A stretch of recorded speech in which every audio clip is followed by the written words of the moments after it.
caso contrario, estarán avanzando directamente a la final los perdedores por el bronce. Well, good evening, a very warm welcome to Guadalajara here in Mexico as we get ready to bring you live coverage and highlights of racing over 3 days of competition in the Track Cycling World Cup. The final round of 3 races that we've had over the last few months. Well, as you can see, the track is very busy here in the middle, and lots of spectators enjoying the atmosphere.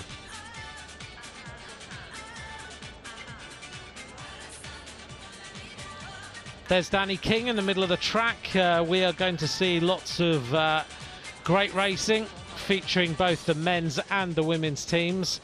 And as you would expect, straight after Christmas and 5 weeks from the start of the World Championships, there is perhaps a slightly diminished field, but it doesn't mean that the racing is going to be any less exciting.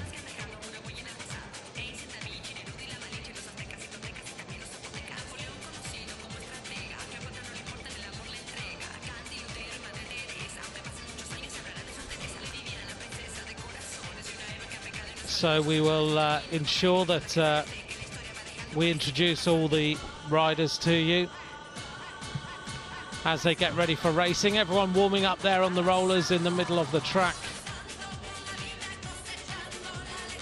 So let's just tell you what we are going to see during tonight's coverage of this World Cup. We're going to bring you highlights of the women's team pursuit that happened over the last couple of days, the men's team sprint, the women's scratch race. We'll also bring you the men's keirin, the women's 500-metre time trial, the men's kilometre, the women's team sprint.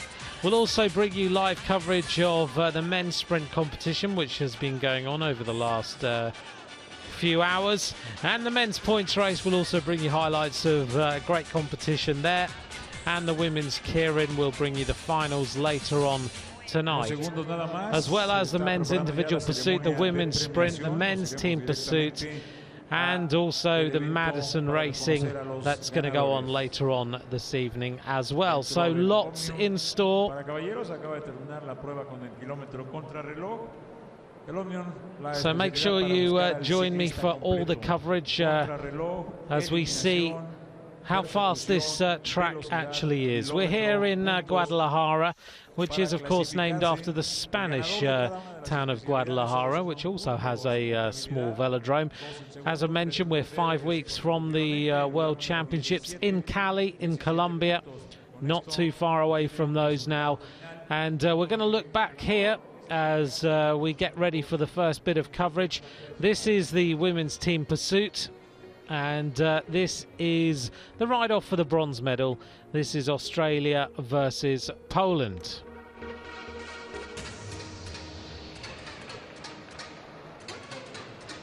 So the Australians have brought a slightly changed team here to Guadalajara for this team pursuit compared to what they had in Aguascalientes. This is Poland. They were 6th in the last round of the World Cup in Aguascalientes, so we'll see how they do. The Australians lining up here with Isabella King, Georgia Baker, the former triathlete Rebecca Wysack and Elisa Wundersitz. There they go, getting underway with the double disc wheels on. And the Polish squad made up of Katarzyna Pawlowska, Małgorzata Wojtyra, Eugenia Budziak and Natalia Rutkowska. So the Australian squad looking pretty well drilled. This of course a changed discipline from the Olympic Games in 2012. We now have 4 riders on the track for each squad, and we're seeing some great times now being turned in by the various countries as they come to grips with of course the change. Normally they had 3 riders. These teams got very well drilled at ensuring that they rode to fast pace, but now with the 4 riders it's a slightly different discipline. You've really got to get it nailed, but certainly we are seeing these countries getting faster and faster all the time. So the Australian squad go through there in 4:30.668, and they take the bronze medal, just ahead of the Polish squad in 4:35.470. So the Australians, bearing in mind the world record now stands at 4:16.552.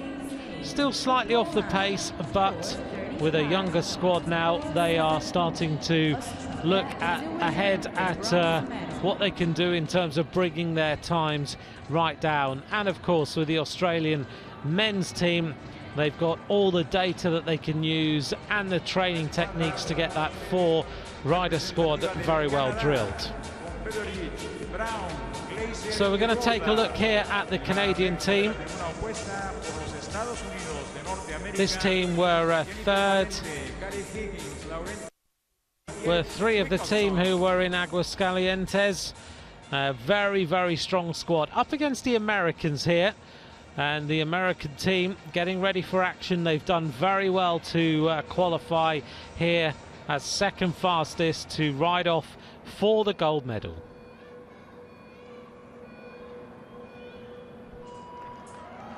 The Canadian squad then of Alison Beveridge, with three members of the bronze medalists in the team pursuit in London 2012. Laura Brown, Jasmine Glazer and Stephanie Roeder.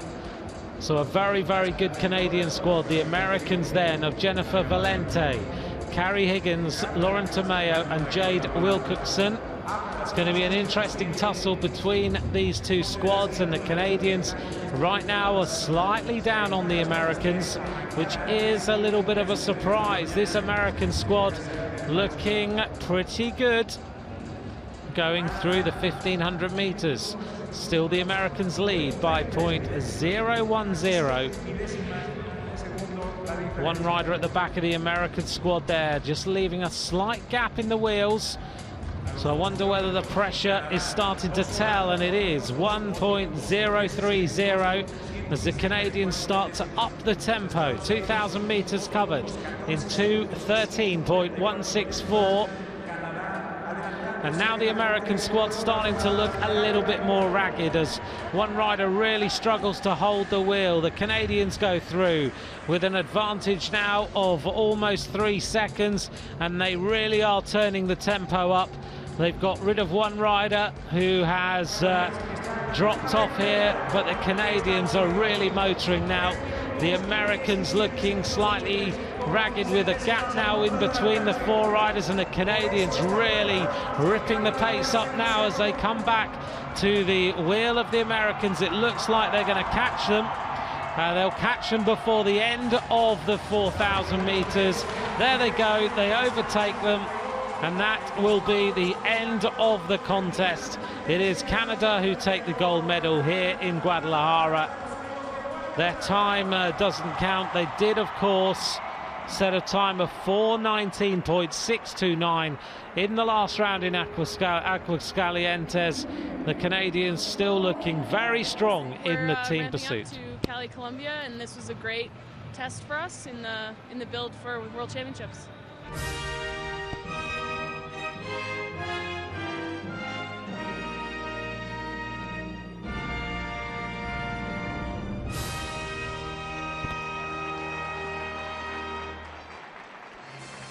The Canadians then win the team pursuit. The United States take the silver medals, and the Australians take the bronze.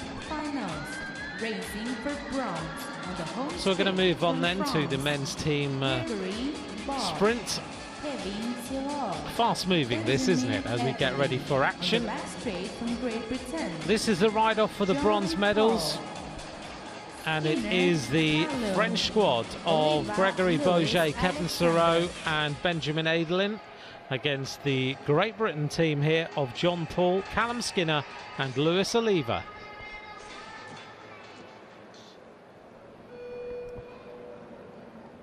A lot of experience in the French squads with Boget and Sereau.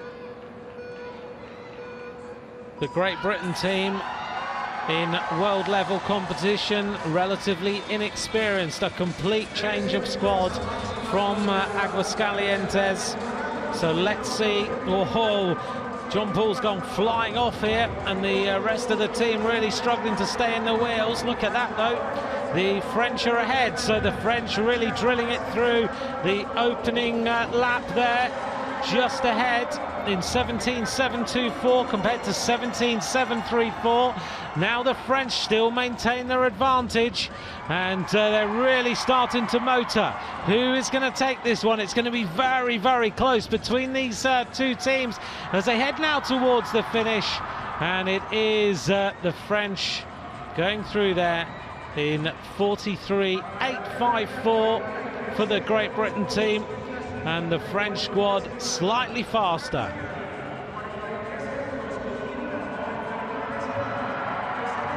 So the French there, very happy with that performance. Boget Sirot and Benjamin Adelin congratulating each other. Very close between the teams, 43.591 and 43.854.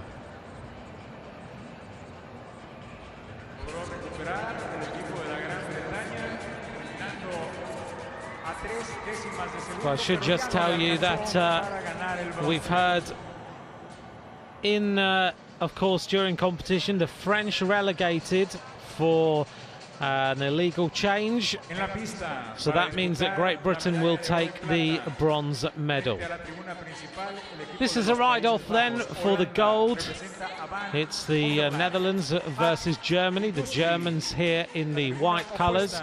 They're the leaders of the World Cup. Only one of the team, though, Joachim Eilers, rode in Aguascalientes. The Dutch team here, both Hugo Hack and Matthias Buchli were in the World Cup last time.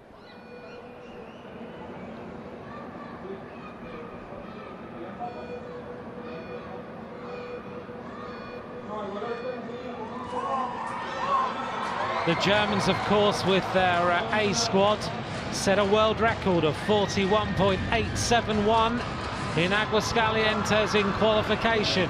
The Dutch squad really moving well.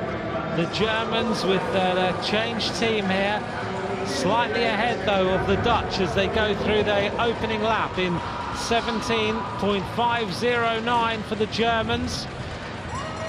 Now they're going to get the bell, and the Netherlands go slightly ahead by 0.162.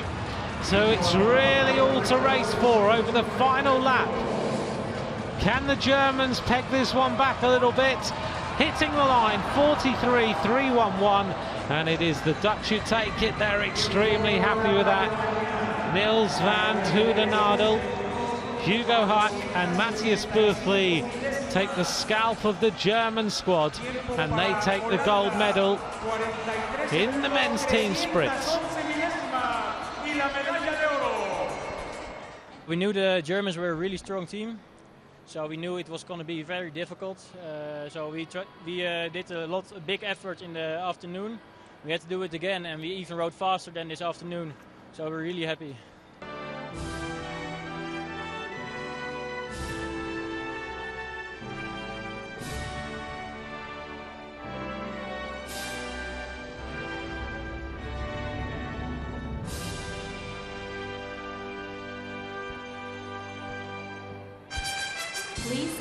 And there's confirmation on the podium that Great Britain were given the bronze medal. Germany take the silver, and the Netherlands in gold medal position. More highlights for you then of the women's scratch race now. 40 laps of the track, 10 kilometres. And this is the lineup as we look through. Last time in Aguascalientes we didn't have the women's scratch race run, but of course in Manchester in round 1 it was taken by number 76 there, Malgorzata Wojtyra. So we join the racing now with 38 laps to go of the 40 laps of racing. Things are relatively steady as we see an attack now And one rider's making a little bit of a move. This looks like it is Lisa Kuhlema of Germany going on the attack, trying to break away. Always important, if you can get a lap, then of course you put yourself in prime position. And over the last few rounds we've seen some fantastic racing in this scratch race in Manchester. Watch Tyra really performed well to take that victory. We didn't see it in Aguascalientes, but we see it here now as we see Remeneuter trying now to maintain this advantage. 33 laps of racing to go. Remeneuter was 12th in the scratch race in Manchester, the 25-year-old. Looking round and now can see the Irish rider, Caroline Ryan, in the green colours. Now we have another counter-attack. Bit of a move going on now. 32 laps of racing to go. And I think it's Danny King of Great Britain who has raced across to that dangerous attack and is now going to go it alone. So Danny King looking very, very strong. She glanced around then to see where her breakaway companion was. The answer, Danny, is that there is no breakaway companion. You are totally on your own. You have to admire Danny King. She has been constantly racing. She loves racing the bike, and she hasn't really had much of a break, has she? She's been racing every one of the World Cups. She also had a road season with the Wiggle Honda team, and now we have 4 riders on the attack.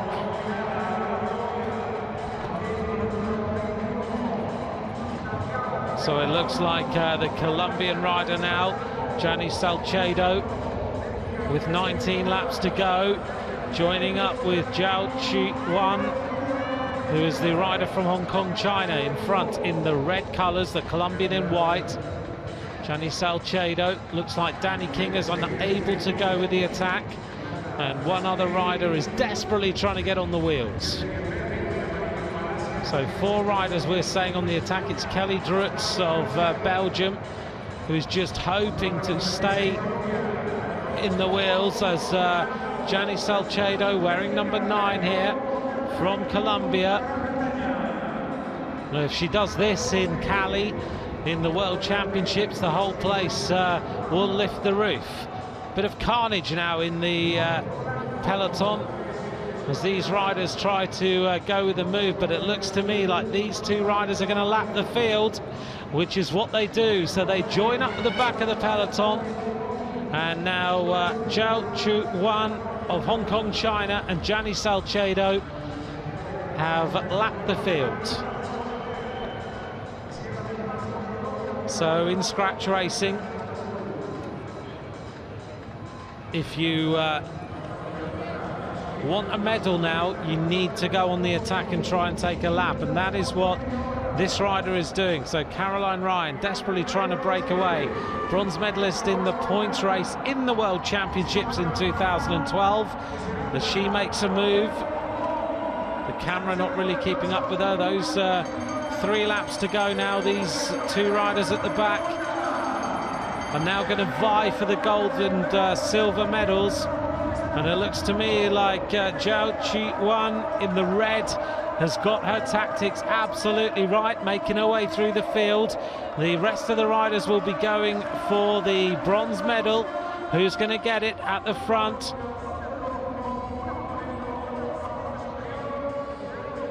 Well, look there, like Remeneuter of Russia took the bronze, but Zhao Qi-wan in the red from Hong Kong, China, is the rider who will win the scratch race ahead of Gianni Salcedo of Colombia.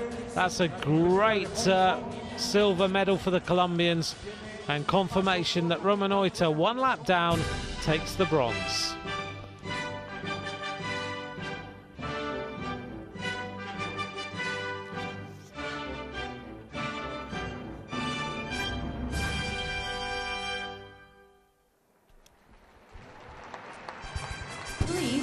Hong Kong, China take the gold medal. Fuerte el aplauso de ustedes para nuestras medallistas.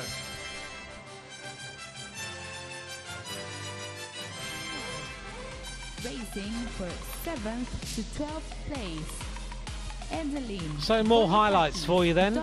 I hope you're enjoying this rapid fire coverage of the last few days here in Guadalajara. This is the men's keirin.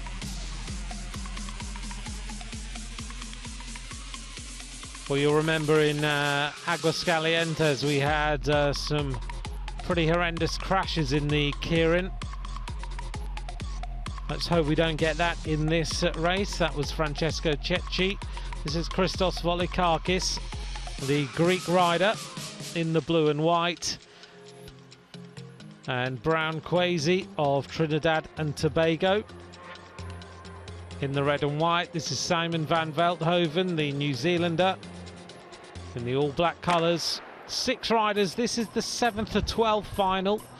8 laps of the track, the little Derny bike, which here in Guadalajara is similar to the Aguascalientes Derny. It's pretty much a motorbike with a little roller on the back. The riders don't pedal like they do in the proper Derny bikes that we see in most world championships. So they've pretty much got a Yamaha and just put it in front of the race. But they have put a roller on the back, which means that the front wheel of the rider there, who is at the front of the string, can touch the roller and without any problem, as the Derny bike peels off now with 2.5 laps of racing. They go through, 2 laps to go. It's going to be a pretty rapid fire race now towards the line as Volikakis now goes around the top and tries to overtake the leading rider. Is very, very fast now as Volikakis leads. Van Veldhoven goes round the outside in the black and white. There he goes. And Volikakis is rocking and rolling all the way to the line. But it's Van Veldhoven who takes the 7th place.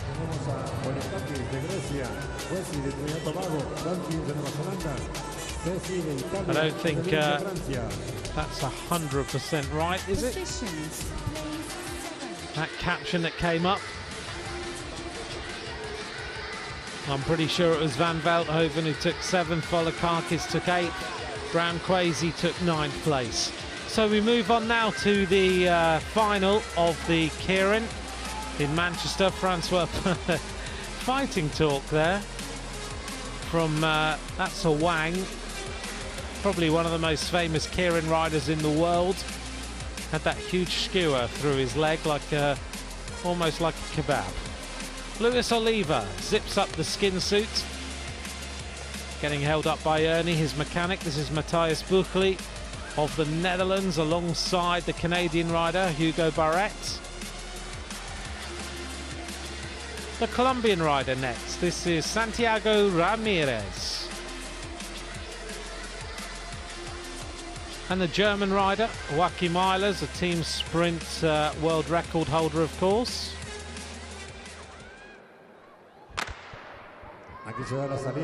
So here we go. 8 laps of racing to go, and a Wang is right onto the wheel of the keirin, a Derny bike.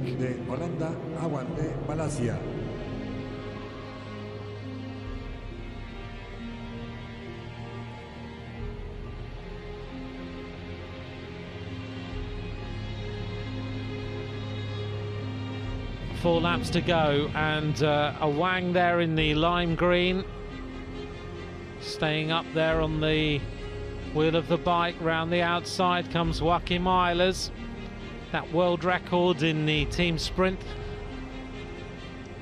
was in Aguascalientes.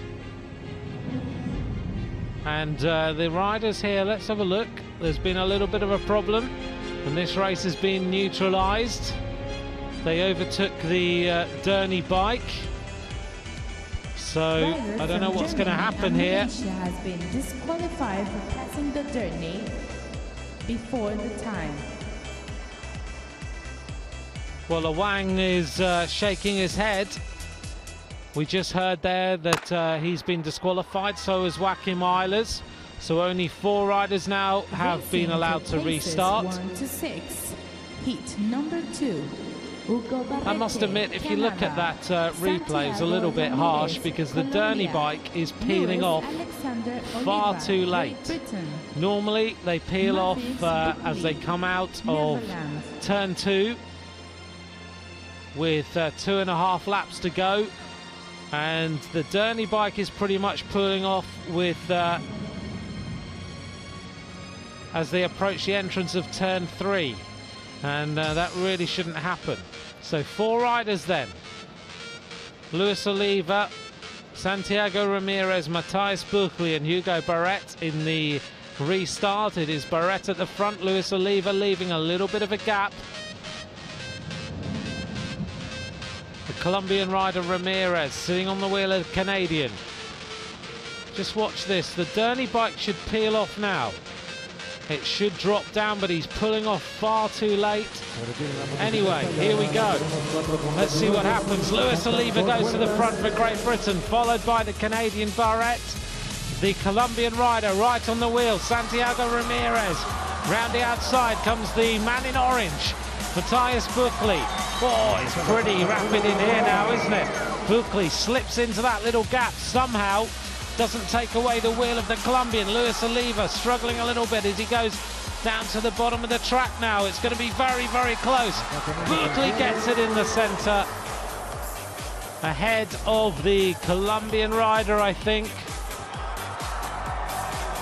No doubt about it, Matthias Buchli takes the men's keirin here in Guadalajara. Oh, look, Luis Oliva was having to peg back a little bit, and that's an infringement by the Canadian rider, Hugo Barret. He entered the sprinters line when Luis Oliva was there, and there's confirmation of the result. Buchli wins ahead of Hugo Barret, Santiago Ramirez and Luis Oliva in 4th place, and I would it's not really be... amazing. Last year I won in Aguascalientes, my first World Cup. It was exactly 1 year ago. It was also in January, and now I did it again. It's unbelievable. I think if we look here that you'll see Luis Oliva gets the bronze medal for the infringement of the Canadian.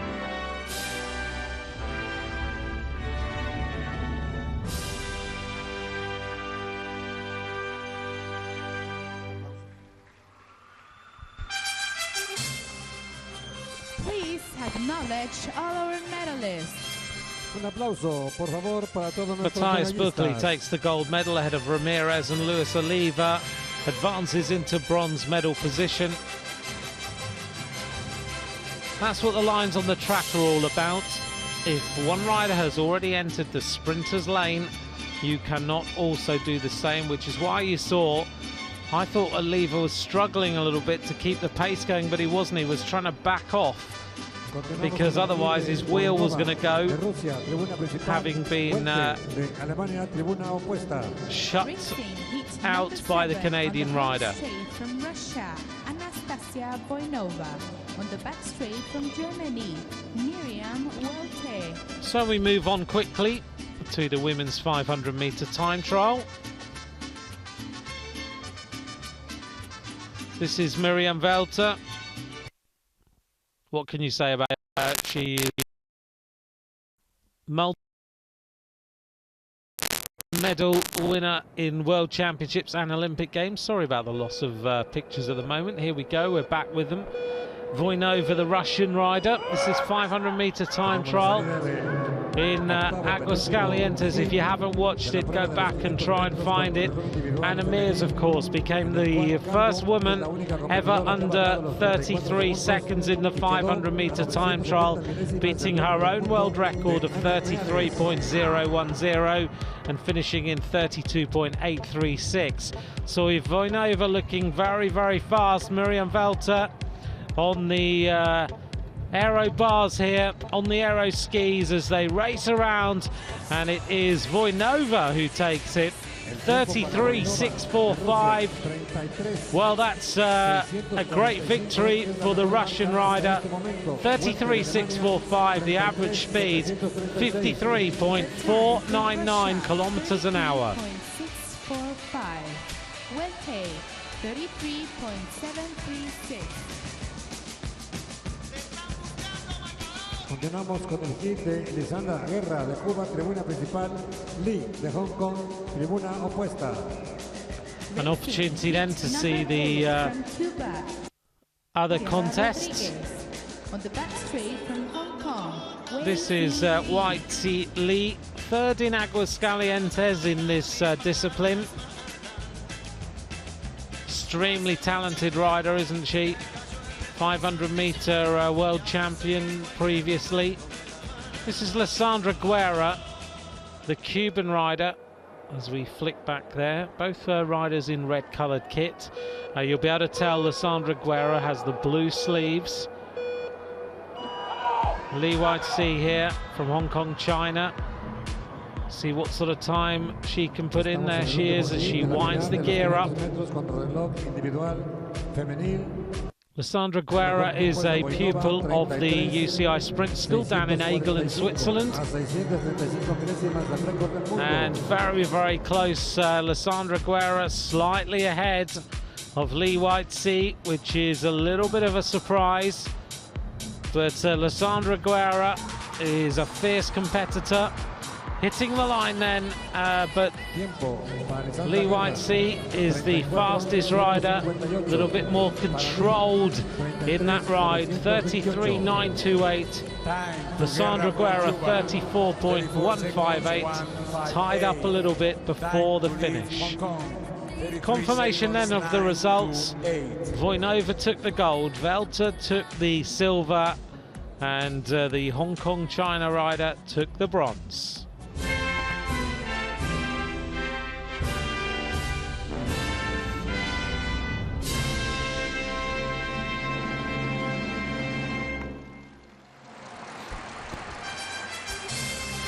Voinova will be extremely happy with that for motivation for the World Championships. Para todos nuestros medallistas. From Australia, Scott Sunderland. We move on then to highlights of the men's kilometre time trial. Two riders up on the track. Jonathan Gatto from Argentina ahead here. Introduced ahead of Scott Sunderland of Australia.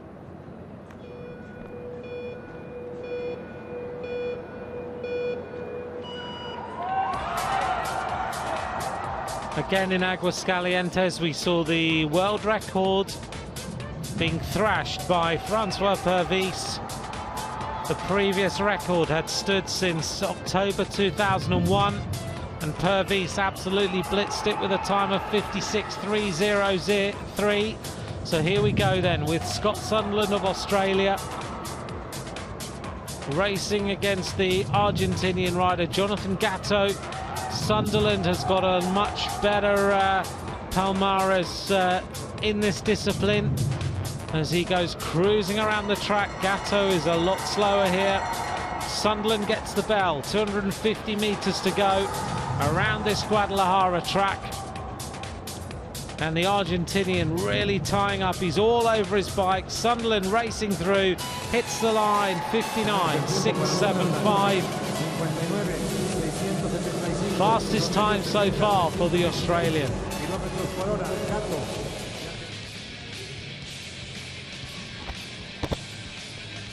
So a chance here to look at Francesco Cecchi of Italy against Hugo Hack of the Netherlands.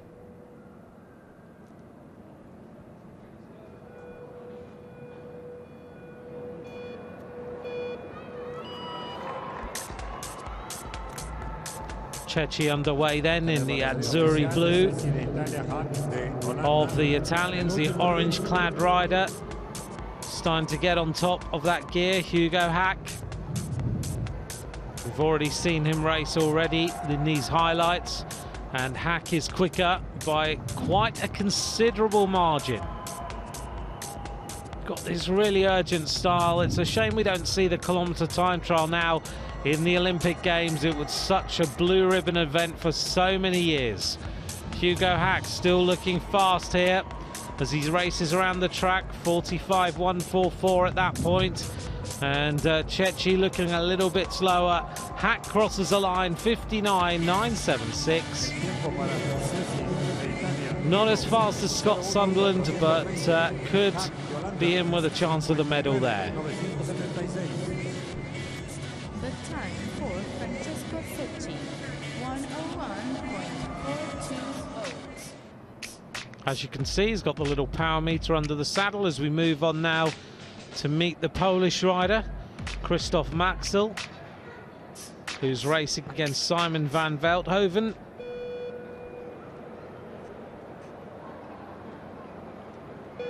So the New Zealander lining up against the Polish rider Maxel.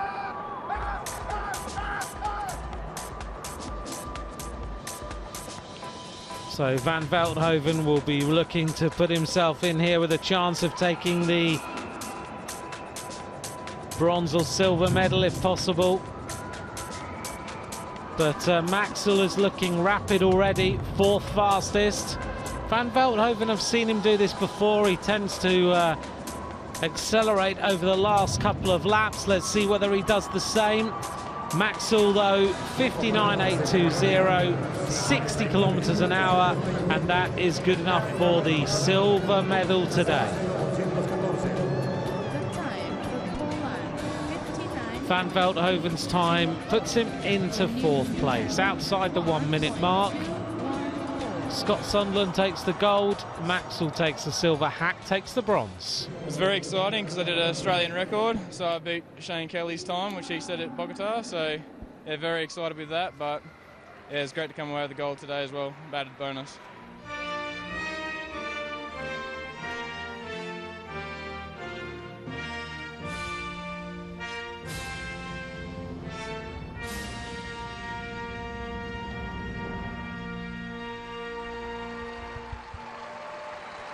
So with an Australian record, Scott Sunderland takes a 1 kilometre time trial here in Guadalajara, beating the time of Shane Kelly,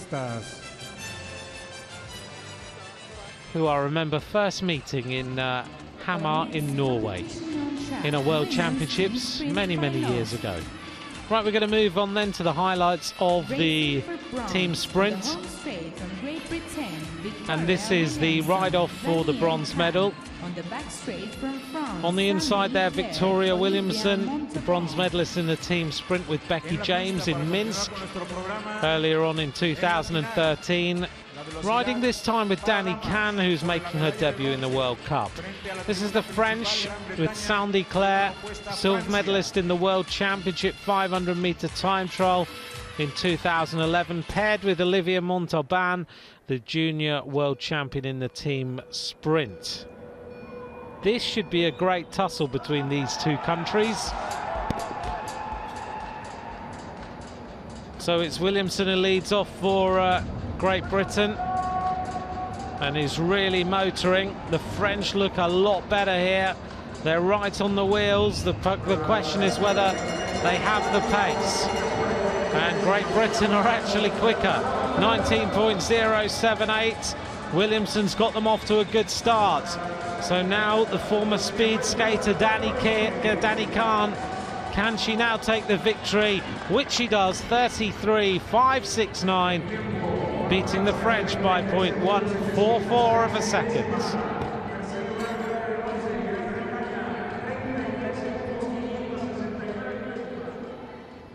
It's interesting to see this Track World Cup as the nations try out different combinations of riders and also give some of the youngsters or the emerging talent this time in Guadalajara the opportunity to see what it's like to compete at a World Cup level.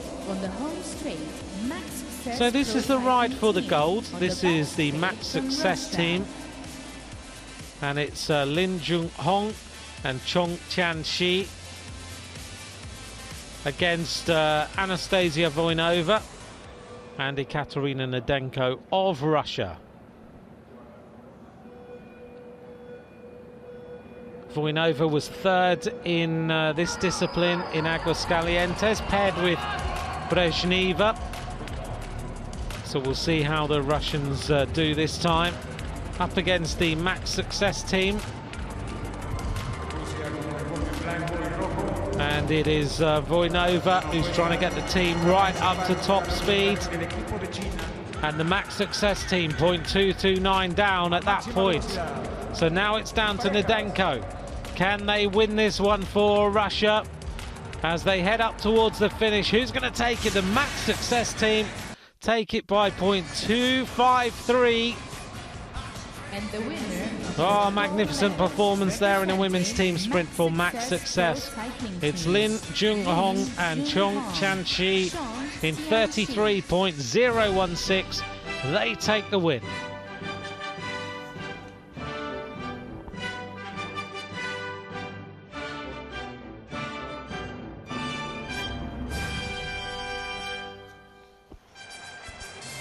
Please acknowledge. So there's your medalists. Max Success take the gold, Russia take the silver, and Great Britain take the bronze.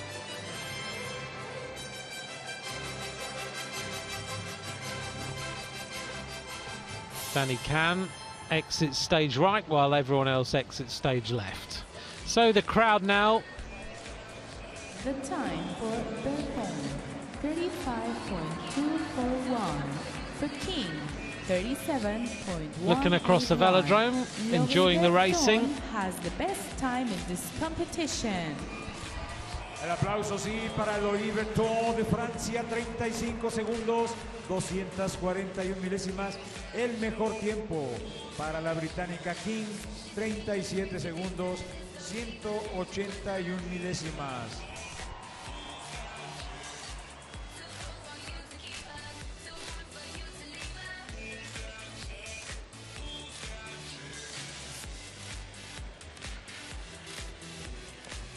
So here we get the chance to have a little look at some of the bikes as the riders warm up on the rollers. In total we got 37 men's teams and 33 women's teams taking part in this World Cup here in Guadalajara.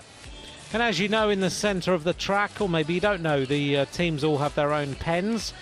They're full setup, so they've got all the mechanics and the soigneurs in there. And the riders have their rollers all set out so that they can warm up ready for their different disciplines. And depending on how many riders you have here, depends on how big your pen is. Here in the centre of the track, you've got the warm-up area.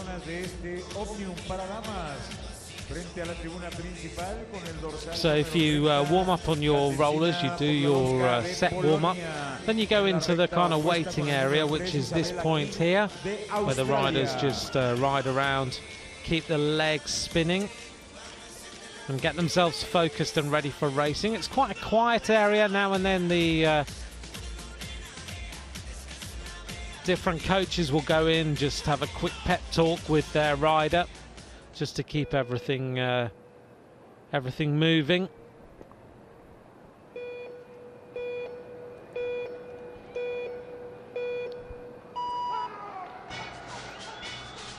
Son las dos pedalistas con menor contabilidad, con menores puntos después de 5 pruebas. Y con esta termina el Omnium para damas, la contrarreloj a 500 metros.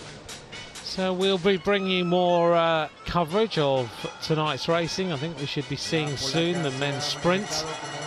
Pasista toma la punta de la carrera y es difícil rebasarla en la última vuelta, pero la australiana es muy rápida.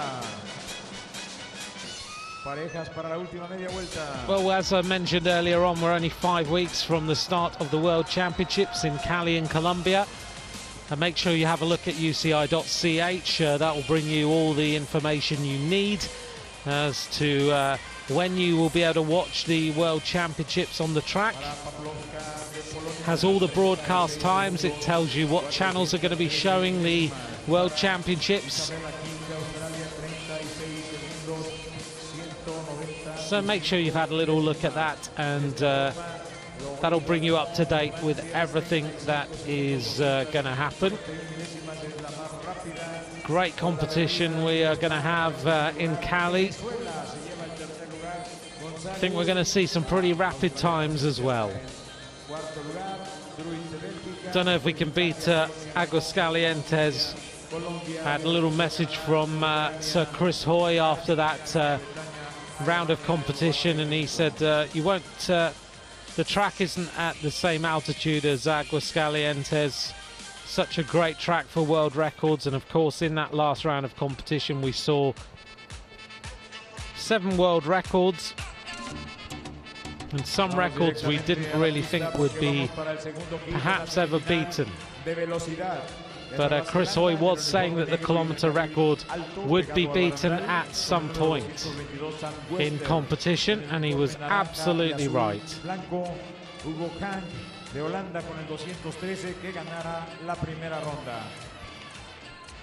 Here we are then as we join up with coverage of the men's sprint.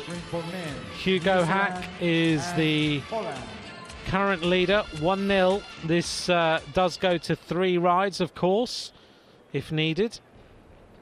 And this is to find a place in the final. This is the semi-final point. 3 laps of the track. And Hugo Hack has to lead off here in the colours of the Netherlands. Sam Webster, a silver medalist in the team sprint in the World Championships in 2013 for New Zealand. So he's got a good pedigree in fast sprint racing. Now he's got to get his tactics right. You can be very, very fast, but if you can't tactically outwit your opponent, then you have some problems. And Webster so far has been unable to work out how to beat Hugo Hack. Is he going to take it to a ride-off? Will Hack go immediately through to the final as they come up now with 1 lap to go? Hugo Hack hits the front, he's holding up the track, and there's almost a little touch of wheels there. Hack is going to hold the sprinter's line. Sam Webster trying to come round the outside. He hasn't got enough throttle to get there, and Hugo Hack takes it 2-0.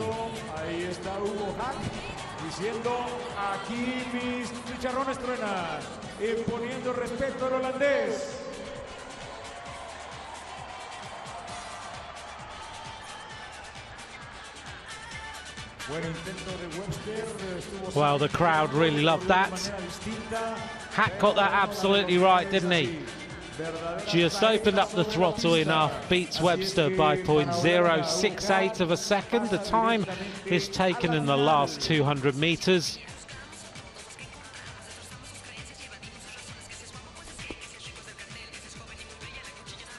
Hack safely through then to the final. Who is he going to meet?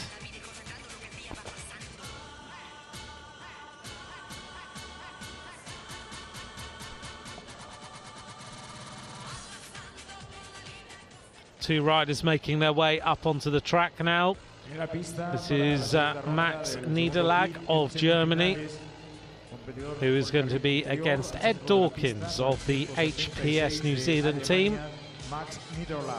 In these World Cups you can have representatives of trade teams as well as nations, which is why we've seen teams like the Max Success team and other squads taking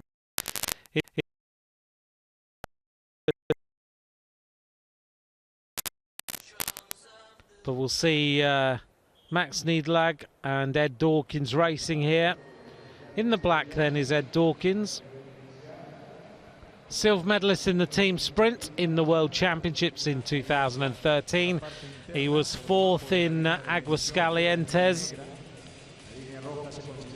in the sprint.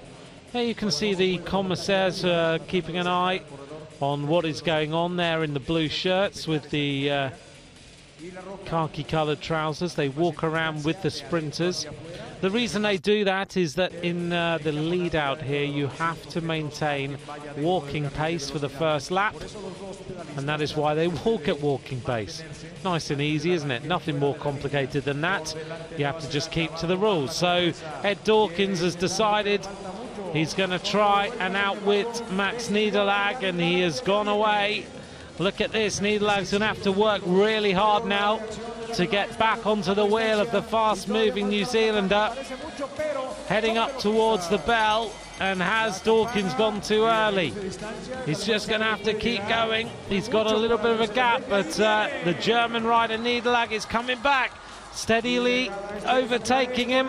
Is he going to get there before the finish? Hits the line. Oh, that was close. Niederlag takes it.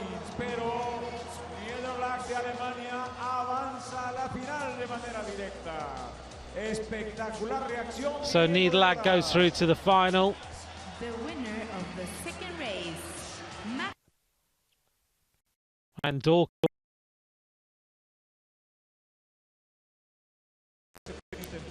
Solamente que para el neozelandés fue demasiado largo. Los velocistas son corredores de 300, 350 metros. No need then today for a third ride. No le alcanzaron las piernas. Sin embargo, el alemán So it's going to be Hugo Hack against Max Niederlag. vino de atrás, se fue acercando y en los últimos 10 metros. And Dawkins, an all New Zealander, fight for the bronze medal. That should be an interesting tussle. De esta forma vamos a enfrentar por el tercer lugar a Nueva Zelanda. Los dos competidores. So we're going to turn our attention back now to highlights, and this is the men's points race. 120 laps of the track.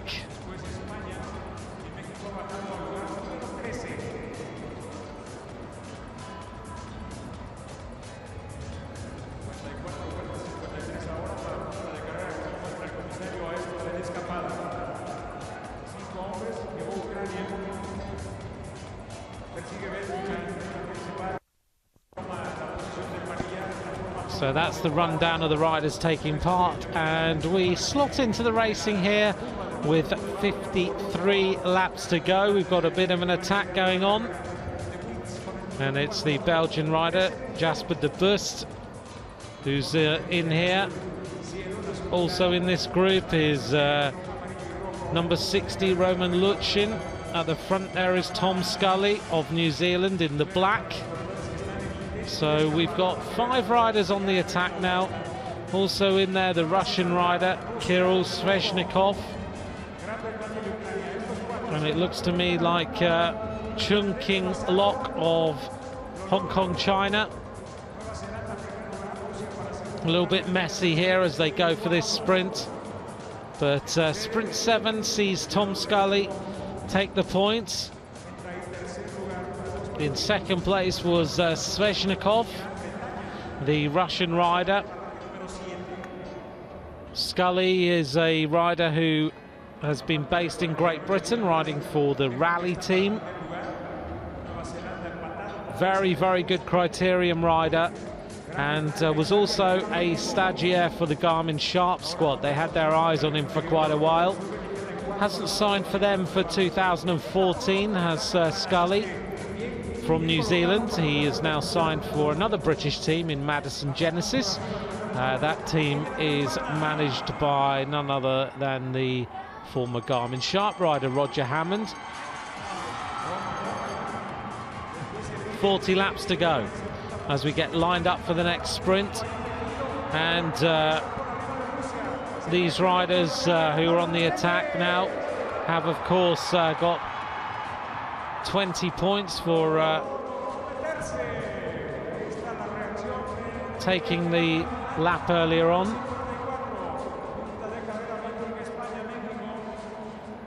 .39 laps to go. 23 minutes of racing covered. Jasper de Bust is the rider at the front. So de Bust takes 5 points, Julio Amarez takes 3, Carabal takes 2 points, and Rojas takes 1 point.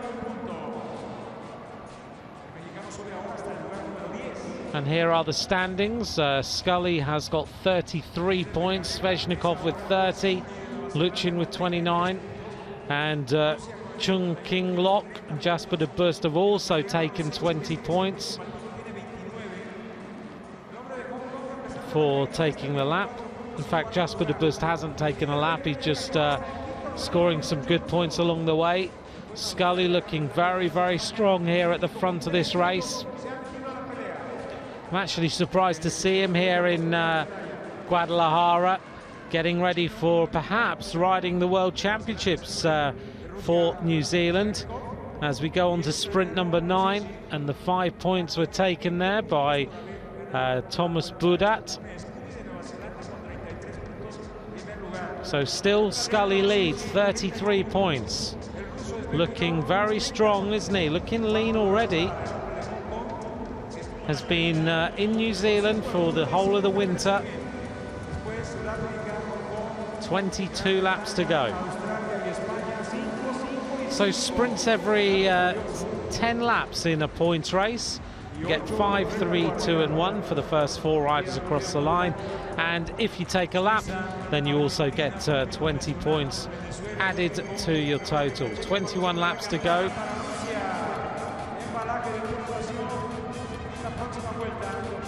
Still these 5 riders enjoying a little bit of freedom at the front. Just keep your eye on that front string of riders as they head up towards the line. This time it's the Russian rider Sveshnikov who takes 5 points, so he's looking keen. Luchin takes 3. Scully that time only took 2, and Thomas Budat of France took 1 point. 19 laps to go. Getting tight at the top of the standings now after 10 sprints. Scully takes 35, Sveshnikov also with 35, and Luchin now on 34. It's all to play for in this World Cup points race.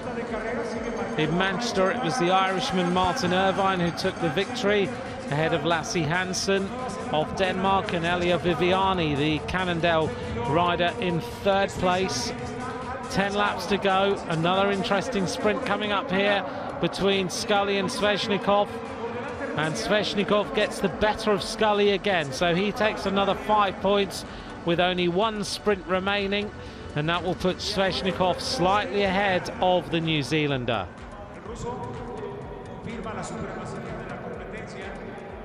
Just confirmation there that out of sight Terry Schur took the 5 points, but Sveshnikov took 3. And that puts Sveshnikov now 1 point ahead of Scully. Luchin in 34 points in 3rd place. Now another attack, and it looks to me like it is the Russian rider trying to go for this one. In fact, he's at the front of the string. The Austrian rider is right at the front of the group. That's Miles Scottson. But the gap is now being closed. 1 lap to go as they head up towards the finish. Who's going to take it? They're all racing for this. It looks like De Bus took it for Belgium. 35 minutes of racing, and confirmation there. Andreas Muller took 3, Scottson took 2, and Buttazzoni of Italy took 1 point. But it looks to me like the Russian rider Sveshnikov takes the victory. El aplauso de todos ustedes. Emotiva competencia por puntos a 30 kilómetros, 120 vueltas.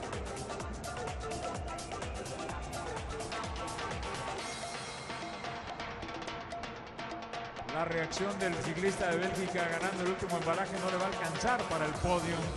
Se queda con el 4º sitio y 26 unidades.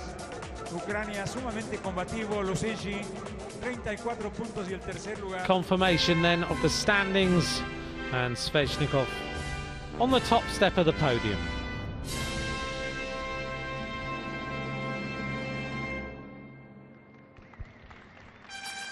Please acknowledge all our medalists.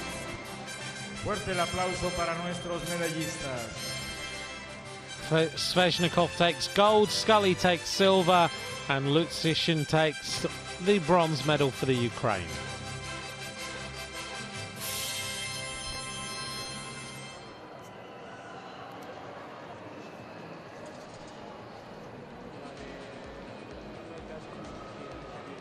Well, I hope you're enjoying the coverage today of the Guadalajara World Cup here in Mexico, as we move on now to the women's keirin.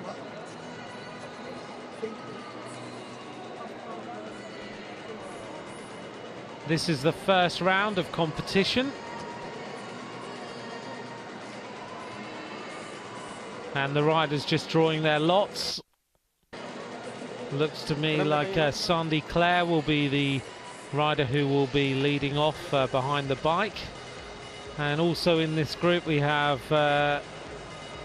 Taylor Jennings of Australia.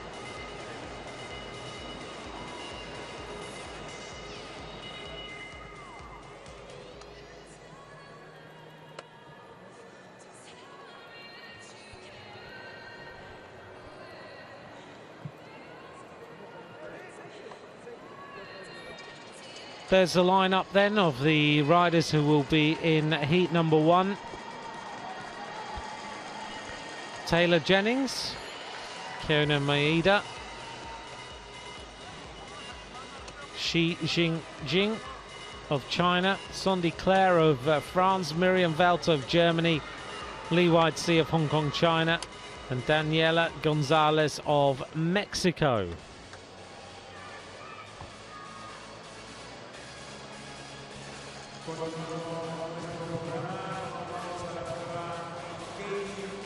The women's keirin, of course, 8 laps of the track, exactly the same as the men. The Derny bike will peel off, should peel off with 2.5 laps to go. Let's hope it does and we don't have any disqualifications. We're not seeing Christina Vogel race this time. She won in Manchester. And in the women's keirin in Aguascalientes, Vogel also took the gold medal. We're seeing some new riders take part this time. Taylor Jennings looks very motivated for this competition. There's the Mexican rider, Daniela Gonzalez. The crowd giving her a very warm reception. Miriam Velter alongside Keona Maeda of Japan.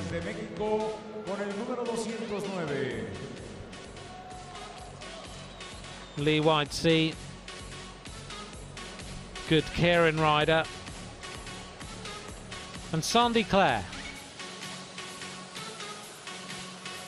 The importance, of course, of these competitions now are that all these World Cup points count towards the possibility of you as an individual rider taking part in the World Championships and the Olympic Games. Previously, the rules said that the nation would qualify and then decide what riders they picked. Now, each individual rider has to qualify, get points to enable them to ride the World Championships and the Olympic Games. So it's really, really pressured now and very, very important as far as World Cups are concerned. 8 riders on the track then. Sandy Clare is the first rider in the blue of France.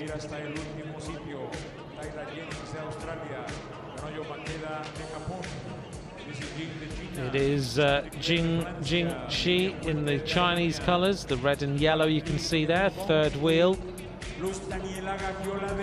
Keona Maeda is the rider in second place there, the Mexican announcer getting the crowd behind the Mexican rider Daniela Gonzalez in the green and white, sitting fifth wheel.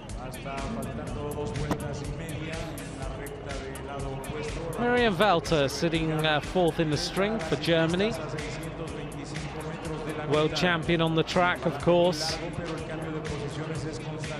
Has been paired with Christina Vogel in the team sprint to very, very good effect. And is just staying out of trouble at the back with 5 laps to go. The first 3 riders in this heat will qualify for the final, as will the first 3 in the second round. Second round includes Alessandra Guerra, Vicky Williamson, and also Ekaterina Nadenko. Should be an interesting tussle. Sandy Clare leads right on the roller of the Derny bike. 4 laps of racing to go.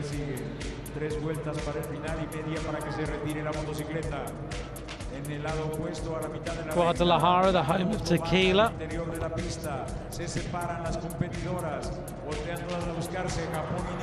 See that Derny bike still peeling off very, very late as we now see the Japanese rider hit the front, Keona Maeda, in the colours of the trade team. Sandy Claire is there, the Chinese rider trying to go around the outside. That is Shi Jingjing. Sandy Claire now emerges from the group and heads up to take the bell. Jing of China trying to find a way through as Li Weitzi now goes round the outside from Hong Kong, China. Looks to me like Miriam Velter's going to be out of this race. It is Sandy Claire and Li Weitzi. I think Li Weitzi took it.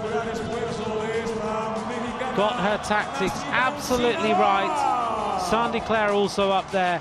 And remember, 3 riders go through to the next round.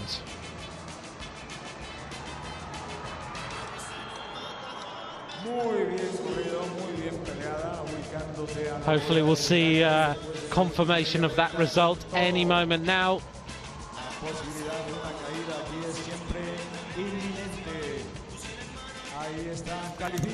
But Li Weitzi went round the outside then. Here's confirmation. So the Hong Kong China rider goes through. Also Claire. And Gonzalez of Mexico was the rider who now pleases the crowd and will go into the final.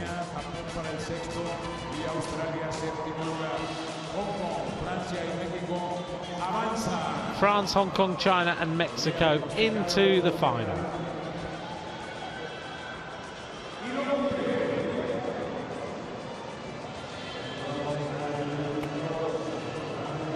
So Katarina Nadenko gets drawn number 4.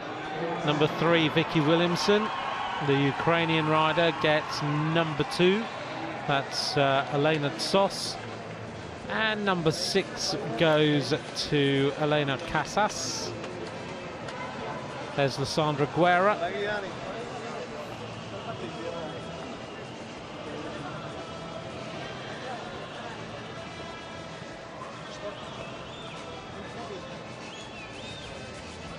Six riders then, 3 riders go through to the final to face Li Weitzi, Sandy Claire and Gonzalez.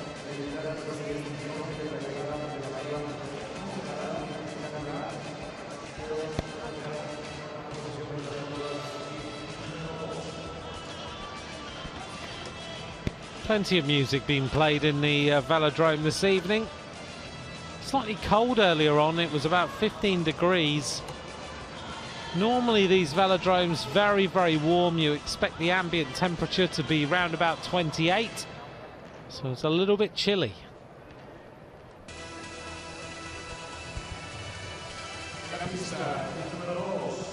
Ian Dyer, the Great Britain coach, holding up Vicky Williamson. Honing her form, ready for the World Championships to try and better the performance in the team sprint that her and Becky James got last year. I remember seeing them in Belarus, and the two of them didn't sleep more than about 2 hours a night after they won their medals. This is Mustafa. Alongside is Helena Casas in the colours of Spain. The Dutch rider alongside Shana Braspenik.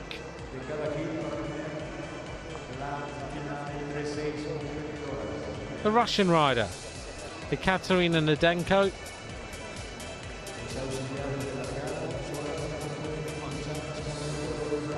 Vicky Williamson of Great Britain. She's got her golf gloves on, as you can see.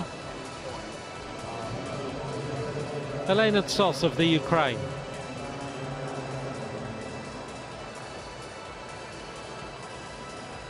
And Lysandra Guerra.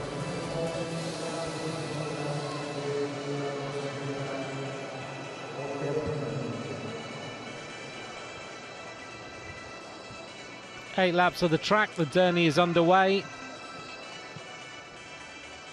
And the riders will join in on the string in the numbers they've been allocated.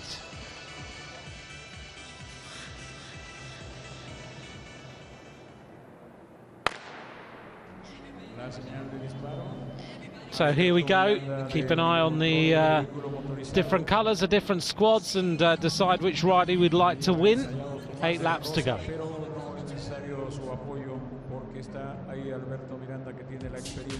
Se coloca Rusia, Cuba, Malasia, Ucrania, Holanda, pelean por atrás, España y la Gran Bretaña se han alineado ya, pasan la primera vuelta. Nedenko, the Russian rider, is the rider on the back of the Derny bike there. Williamson right at the back for Great Britain, tracking the wheel of the Spanish rider, Helena Casas.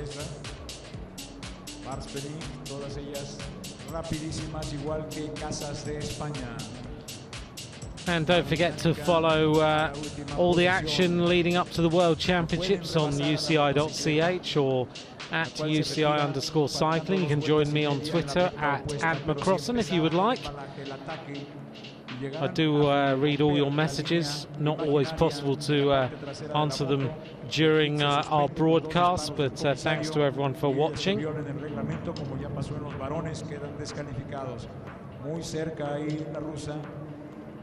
Nidenko de El Rodillo de la motocicleta. Lisandra Guerra de Cuba abre un pequeño espacio para evitar el riesgo, pero si llegara la rusa a tocarle el rodillo no se caería porque para eso está instalado el aditamento. Muy pegada, gran control. 4 laps of racing to go, and it's Lee Whitesea, Claire and Gonzalez are already in the final. 3 riders to join them. Lissandra Guerra looking around to see what's going on behind, using the tactic of just dropping off to entice someone to overtake her. And riders making their way around the outside as the Derny bike peels off. Oh, our camera's gone around a little bit all over the place there. So Helena Casas hits the front, goes to the front there, drops down into the sprinters line.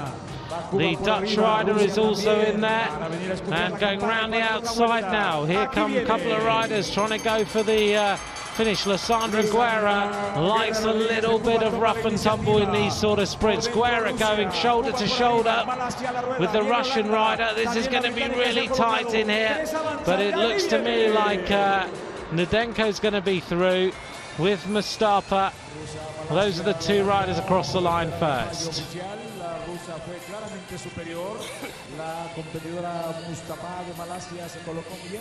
So Nedenko took that victory, and it's Mustafa in the green colours there who will be second, and then we'll just get confirmation of the 3rd place. It was a little bit of a tussle in there. I think a few riders were concerned there might be a touch of wheels. Not too many gaps for the riders to go through. Best confirmation then. It was Braspenik of the Netherlands who also goes through to the final later on. The other 3 riders will go through to the 7th to 12th place ride-off. Cuarto lugar para Cuba, quinto la Gran Bretaña, Ucrania al sexto y la española Casas al séptimo lugar. Se pelea mucho la posición, pero van cambiando la forma de la carrera en los últimos 600 metros. Puede suceder. So we turn our attention back to the men's individual pursuit. This took place yesterday, 4,000 metres on the track, and this is the ride-off for the bronze medal between Miles Scottson of Australia and Stefan Kung of Switzerland.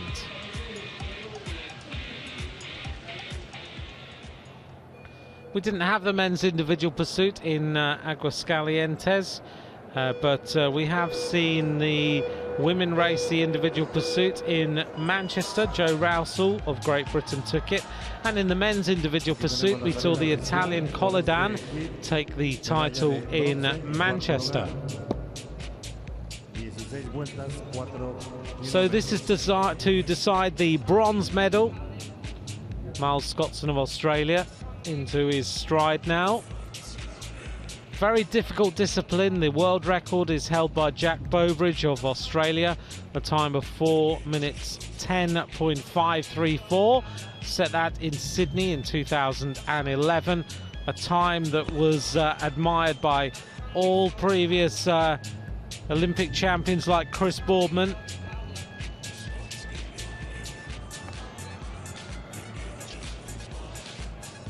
But it's this sort of altitude where you could see a world record beaten if we have riders of the calibre of Bowbridge. Scotson is slight ahead here of Stefan Kung of Switzerland.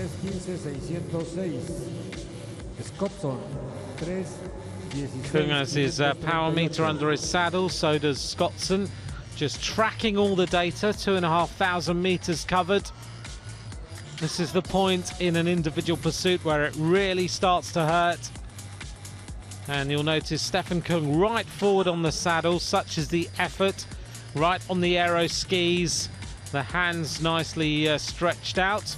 You'll notice though that Stefan Kung has slightly higher hand position there than Miles Scotson.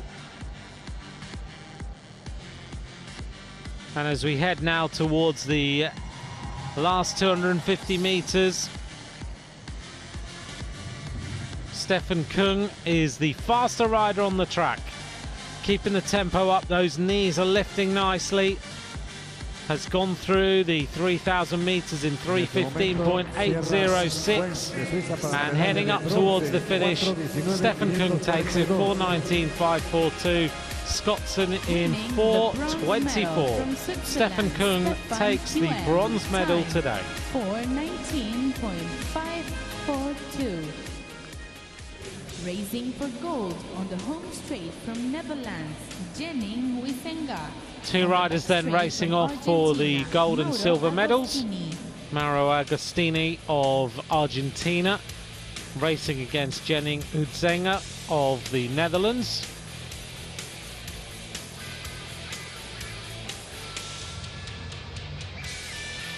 Argentina, lots of cycling now emerging in Argentina. We have, of course, got the Tour of San Luis starting with the likes of Mark Cavendish and everyone racing in Argentina in the next week. The road season has started with that, and the Tour Down Under starting in a couple of days' time as well. But here on the track we have 5 weeks of the season left before we get to the World Championships. This track then 250 metres, as are all championship tracks now. The track itself 250 metres in length at altitude, 7.28 metres wide. And the bends actually not too steep at both ends. They are 40.9 degrees as opposed to 42 degrees that we see in Manchester, and the sides here are 12.2 degrees, so nice and flat on the straights, and not massively steep. Still steep, but not as steep as we have seen on the far ends of the track. So let's see how these riders are doing as they approach the midway point. It looks to me like it's Agostini who's slightly ahead for Argentina. So producing a very good performance so far. And now falling behind Wisenga, who's starting to up the tempo a little bit.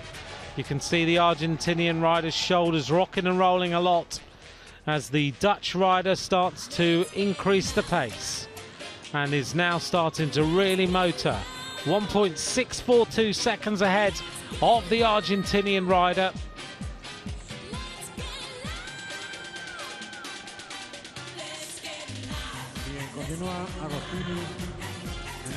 Inside the final 1,000 metres, Wisenga still ahead. 3:32 at that point. Starting to be almost 2 seconds ahead of the Argentinian rider. 1 lap to go. It looks to me like the gold medal is going to go to the Netherlands, who in this Guadalajara track are enjoying some fantastic performances. Heading up towards the completion of the 4,000 meters, Hützenga takes it 4:21.931. Don't be confused that Stefan Kung went faster than that, 4:19.542. In qualification, Hützenga was a lot faster than Stefan Kung, and that is why the time doesn't really matter. It's about racing your opponent. So Hützenga takes the gold and Agostini takes the silver. It was a great feeling during the race, and I'm so very proud and happy, and great race of the Swiss guy and the Argentinian. So I'm sure we will meet again at the Worlds.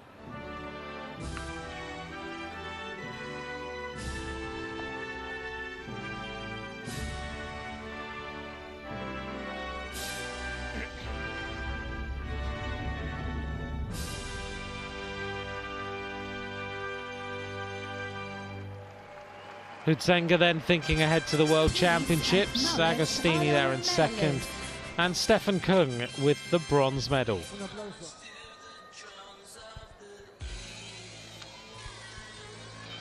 So coming up in the rest of the programme, we're going to turn our attention here to the women's sprint. We're going to bring you also coverage of the men's Madison and the final of the men's sprint, the women's Keirin as well, before the end of tonight's coverage. We'll also bring you the men's team pursuit highlights as well.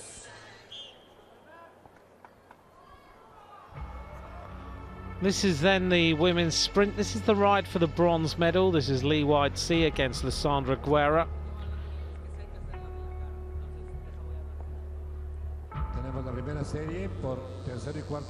Lee White-C, the world champion in the 500-meter time trial.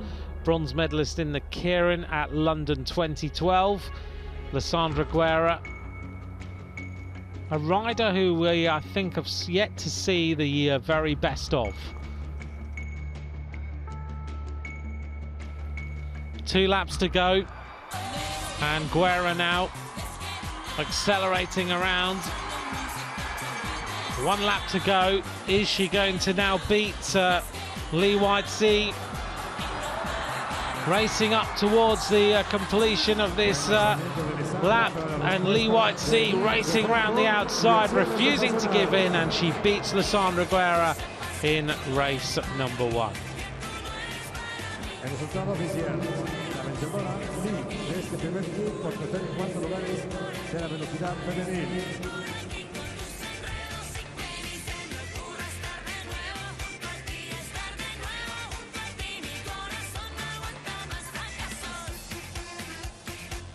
Racing for gold.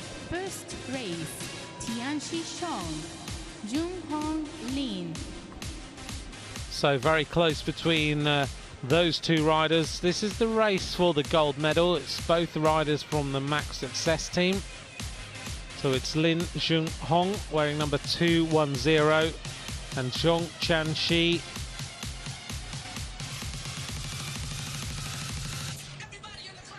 she'll be wearing number 211.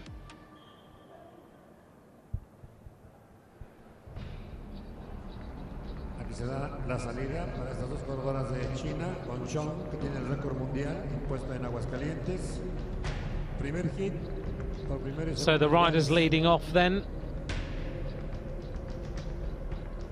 How can you tell these riders apart? Well, it's Lin Junghong who has got the black helmet on, and it's Zhong Chanxi who has the normal road race style helmet on at the front.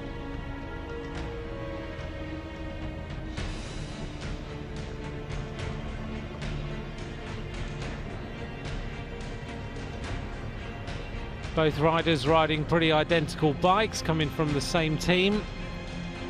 Both choosing the carbon fibre bladed wheels on the front and the carbon fibre disc wheels on the back for a little bit more aerodynamics. Also gives you A little bit of a flywheel effect as well, so once you get the momentum of the weight of that wheel going, it actually carries you forward. If you've ever ridden one of those, you can just feel that momentum picking up once you get it up to speed.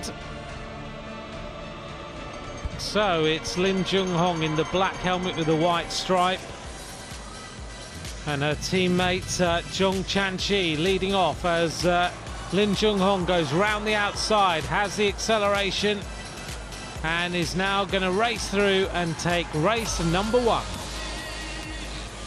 Bien, el triunfo se lo lleva Lin ante la recordista Zhong. Lin, la ganadora del primer hit. Winning the first race, Junghong Lin, China.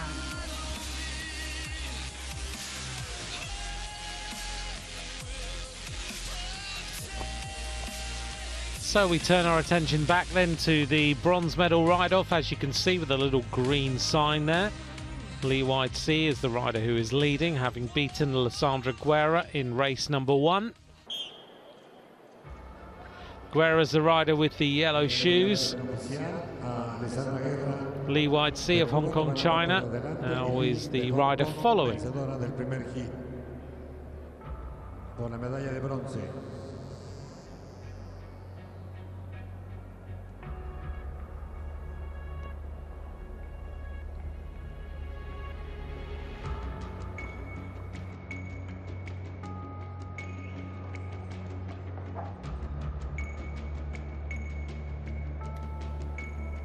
So Alessandra Guerra keeping an eye on Lee White-Sea.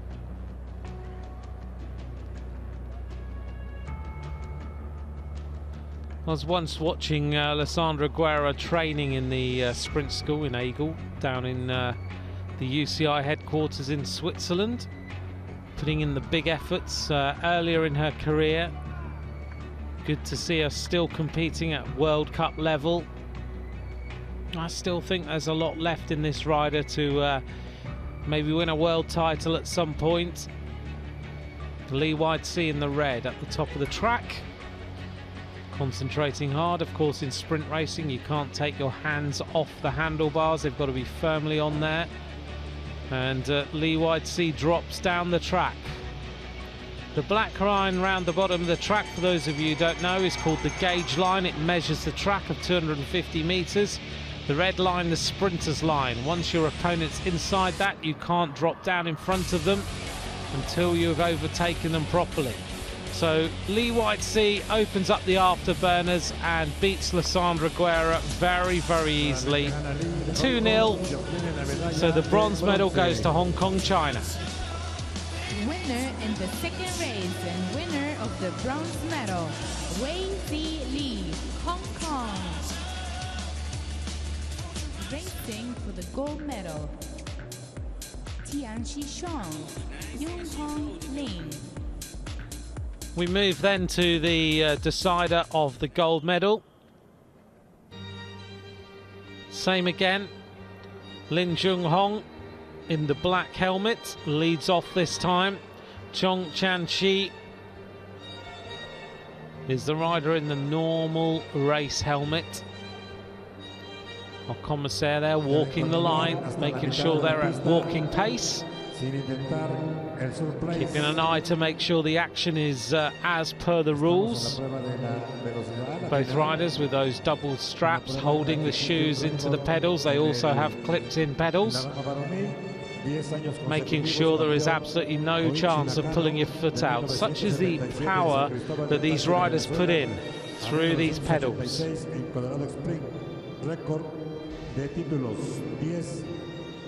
Be interesting to see these two riders going up against the likes of Anna Mears and Becky James in the World Championships.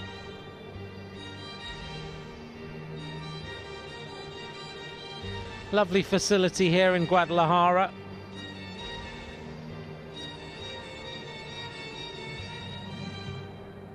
Hosted the 2011 Pan Am Games, Guadalajara did. The 10th largest city in Latin America. Massive population. So it is Lin Jung-hong in the black and white there at the front, leading, trying to overtake and ensure her opponent stays in second place. So she accelerates now up towards the line and will win that one. She takes the gold medal. So Lin Jung-hong takes the gold medal for max success. And Zhong Chan-shi will take the silver medal. Li Wide-Si of Hong Kong, China in third place.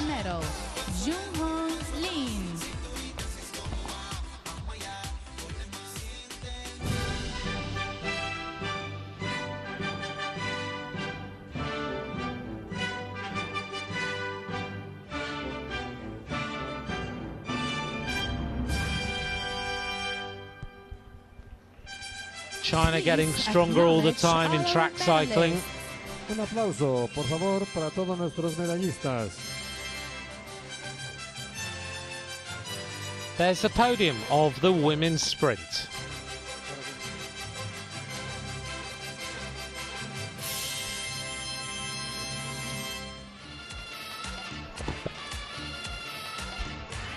Our next competition, men team pursuit finals, racing for gold. On the home straight, Germany. On the back straight, Spain.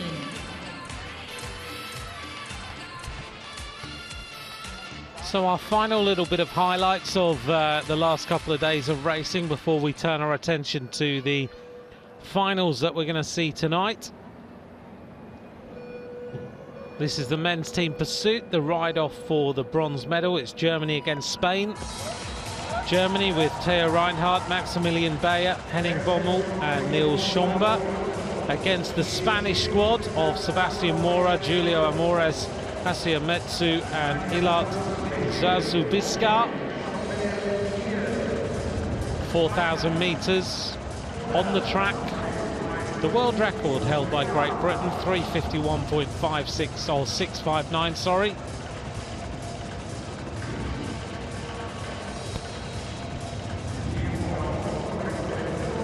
And always a discipline that the Danish, the British and the Australians do very, very well at.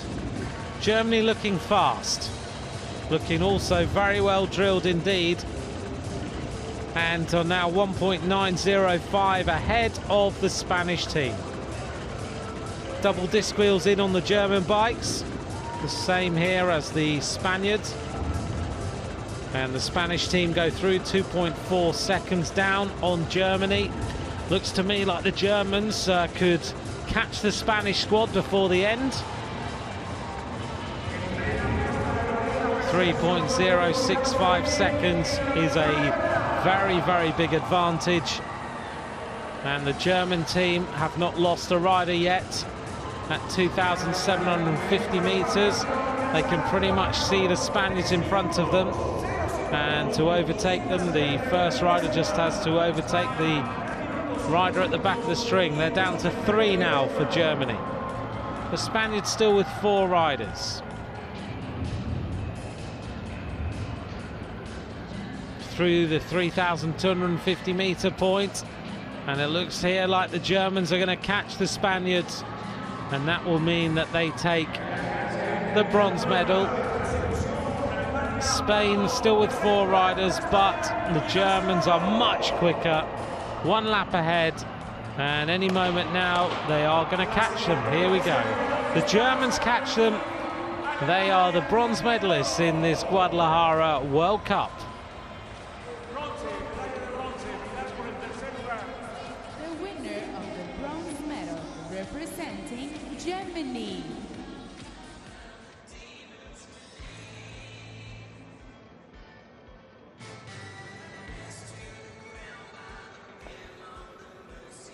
Well, with Germany in the bronze medal position, we turn our attention to decide who will take the gold medal. This is Australia versus Switzerland.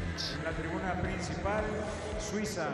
En la tribuna opuesta, luciendo el uniforme de líderes de la Copa del Mundo, Australia.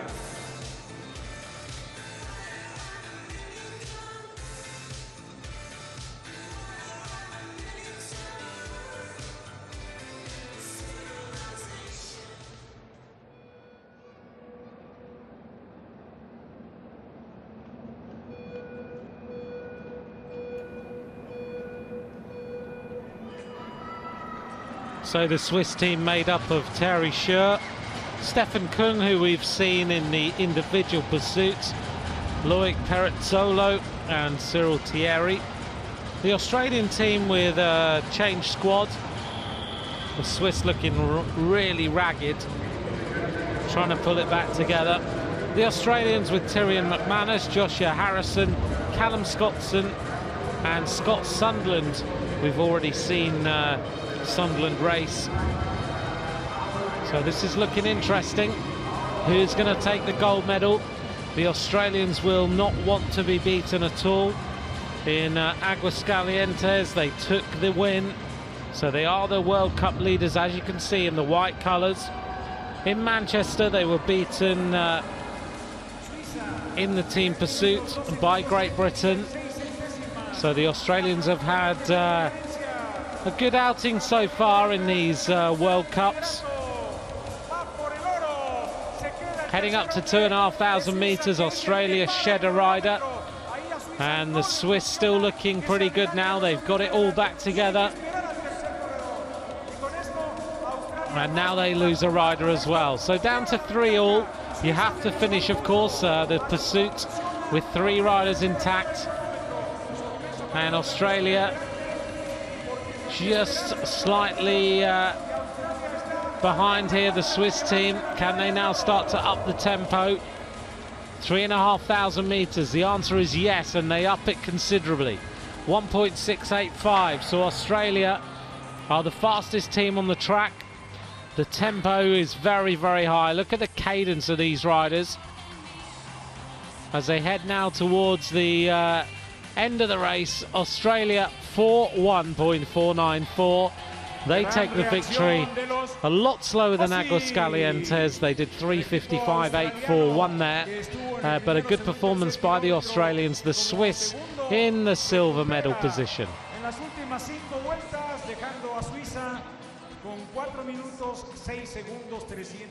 This year has been great for Australia. We're well on the way to Rio, and hopefully we continue this good run we've had into the Olympic Games and hopefully win there.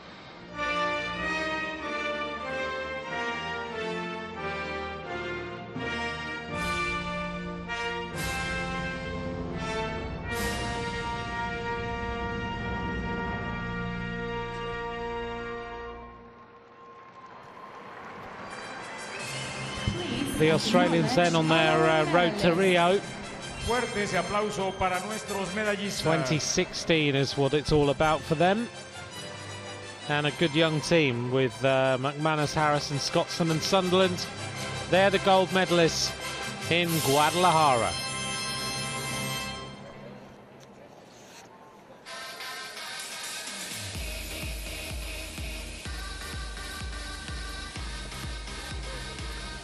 Well, thanks very much for joining me. That's the highlights over. We're now going to turn our attention to live racing. And we have the men's Madison. We're also going to bring you the men's sprint finals and the women's Keirin.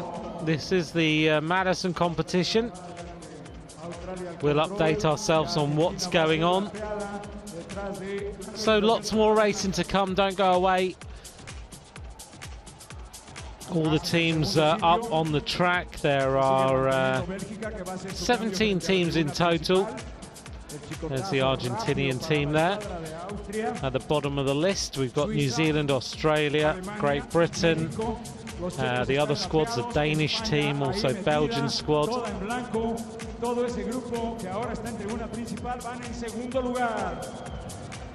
90 laps to go in this Madison then.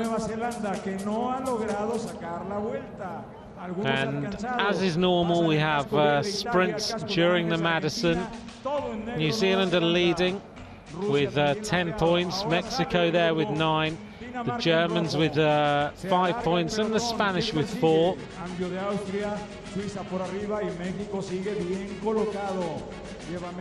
8 sprints during the race, every 20 laps. We started with 160 laps on the track, 40 kilometers in total.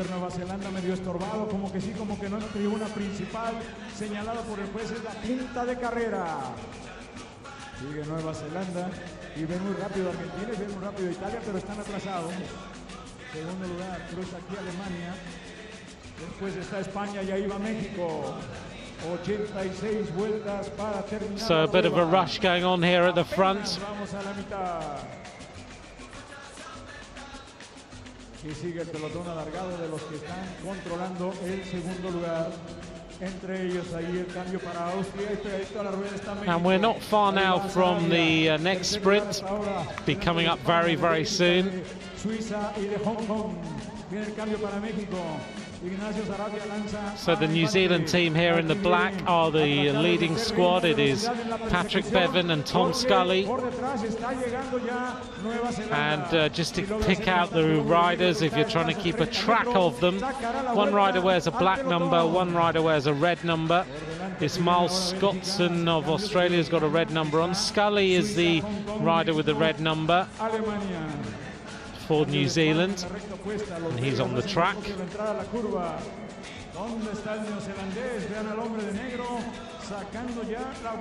3 laps to go then until the next sprint.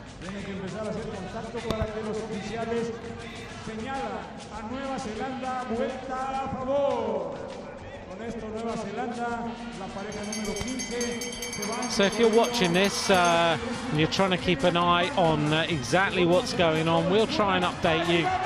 So here we go, the Swiss team trying to go for the sprint here, but the Mexican team get it. Mexico take the sprint to the delight of the crowd. I think the Swiss took second. 80 laps of racing to go.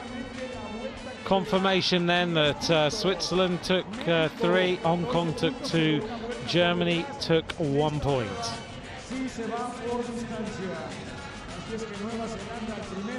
Which means actually that the Mexican team is now on 14 points and is leading. Germany move up, and that's one thing that we didn't know because we stepped in to the race, that New Zealand are 1 lap ahead with their 10 points. 3 points for Switzerland and 5 points for Mexico. So it's going to take a lot so far for the New Zealanders to be beaten. They have to just track what's going on and make sure that they keep an eye on the other squads not taking a lap.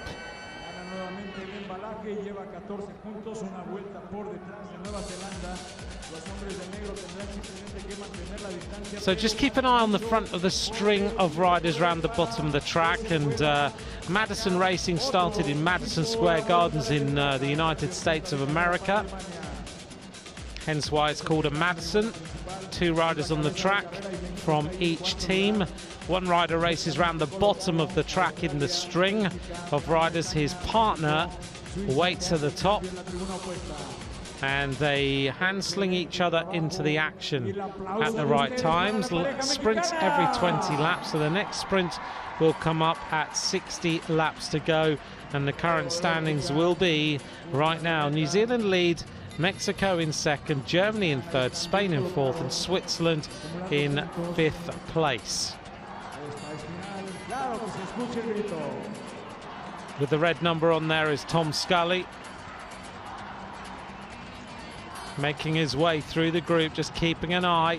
You've really got to be vigilant when you do this hand sling action. A lot of skill involved. You've got to get the momentum absolutely right, but keep an eye on how they do it. Now the riders come in, you'll notice they put generally one hand onto the straight bit on the top of the bars to give them a little bit of stability.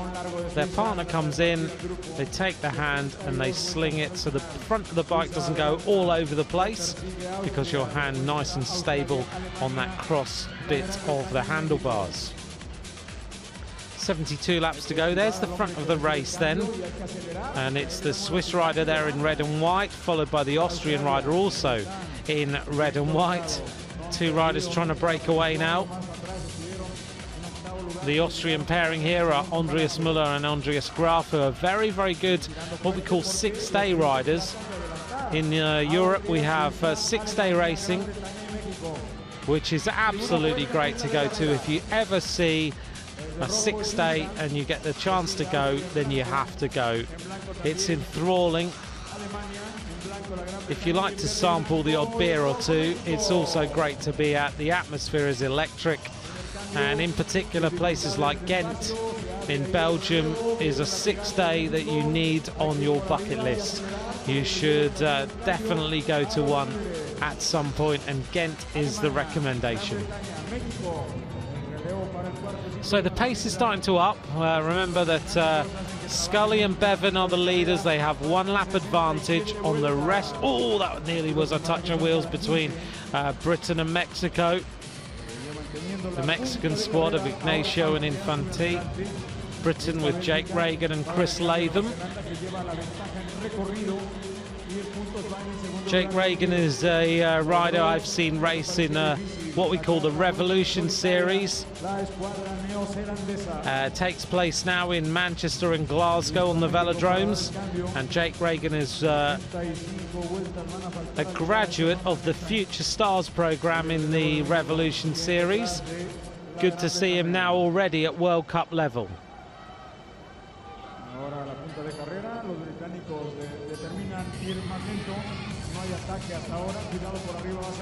Notice also that the more expert riders will hand sling with their hands and the drops of the bars, and now it's the Belgian riders at the front who are going on the attack. We have Jasper de Bust and Kenny Di Catali, who are the pairing of Belgium. If you aren't used to the Belgian squad, they are in kind of a aqua blue with the Belgian flag colours. The Australian squad tracking nicely in second place there. 63 laps to go. We're not far now from the next sprint. Mexico won the last one, taking 5 points. Switzerland was second. Hong Kong were third. Germany were in 4th place, but still New Zealand lead with that 1 lap advantage on the rest of the field. We're getting down now to the business end of the sprint. It's Germany who are leading out. They're looking for the 5 points with Belgium in second place. A little bit of a sprint going on in third with Switzerland as Belgium go to the front, looking to try and take this victory. So it is going to be very close, but it's Belgium from Switzerland, from Germany.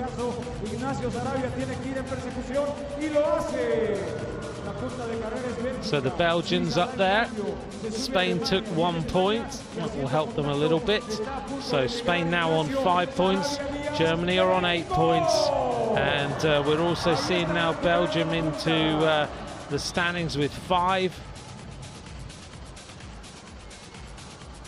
Switzerland now have 6 points. So here we go. New Zealand still leads.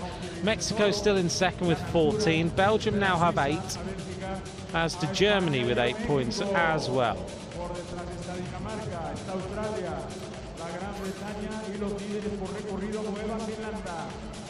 58 laps of racing to go.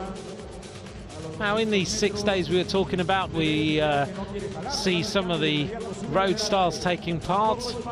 First time I ever went to the Ghent 6 day, Mark Cavendish and Brad Wiggins was the pairing.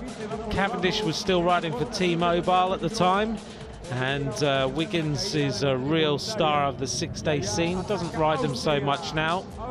His father, of course, was a 6 day rider. And these chases, as we call them, just got to keep your eyes on the front of the race. The Austrians now on the attack. There they are on the far side, just hand-slinging into the action. And we have the Austrian pairing, who are extremely good at this sort of racing. The 6 days go right into the evening. Big crowd in the middle, generally all drinking beers. And the outside is the fans who like to look down on the race and see what's going on. 29 minutes gone. And this is a perfect moment now for this Austrian squad to try and take a lap. Müller and Graf doing what they do best, and it's not going to be long, you know, until they do take a lap. If they continue like this, the Austrian team picking up the tempo all the time. 53 laps to go. The New Zealanders are kind of sitting there saying, well, let them take a lap. We'll still be leading because we have 10 points, then we'll just go for the sprints. Scully there, the Madison Genesis professional from Great Britain, based in Great Britain, rides for New Zealand, of course, on the track. 51 laps to go, and it looks to me like the Austrians are allowed now to take a lap. A great attack by them. The New Zealanders go to the front. Mexico there in second place with 14 points. But if the Austrians take a lap, they will drop down into third. Getting close now, 30 minutes of racing covered. And right now, the Austrians are going to take this lap.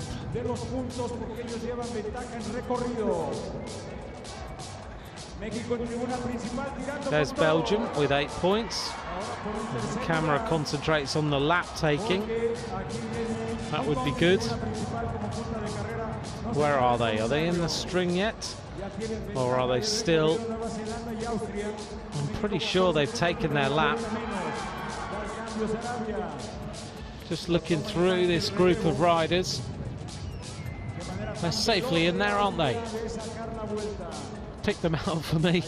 I'm sure they've taken the lap now. Out of sight of the cameras, there's the Mexican squad. The cameras concentrating on the Mexican team as the home nation. Coming up to the next sprint. 45 laps of racing to go. Goes very quickly, doesn't it? Now the Mexicans and the New Zealanders go on the attack at the front.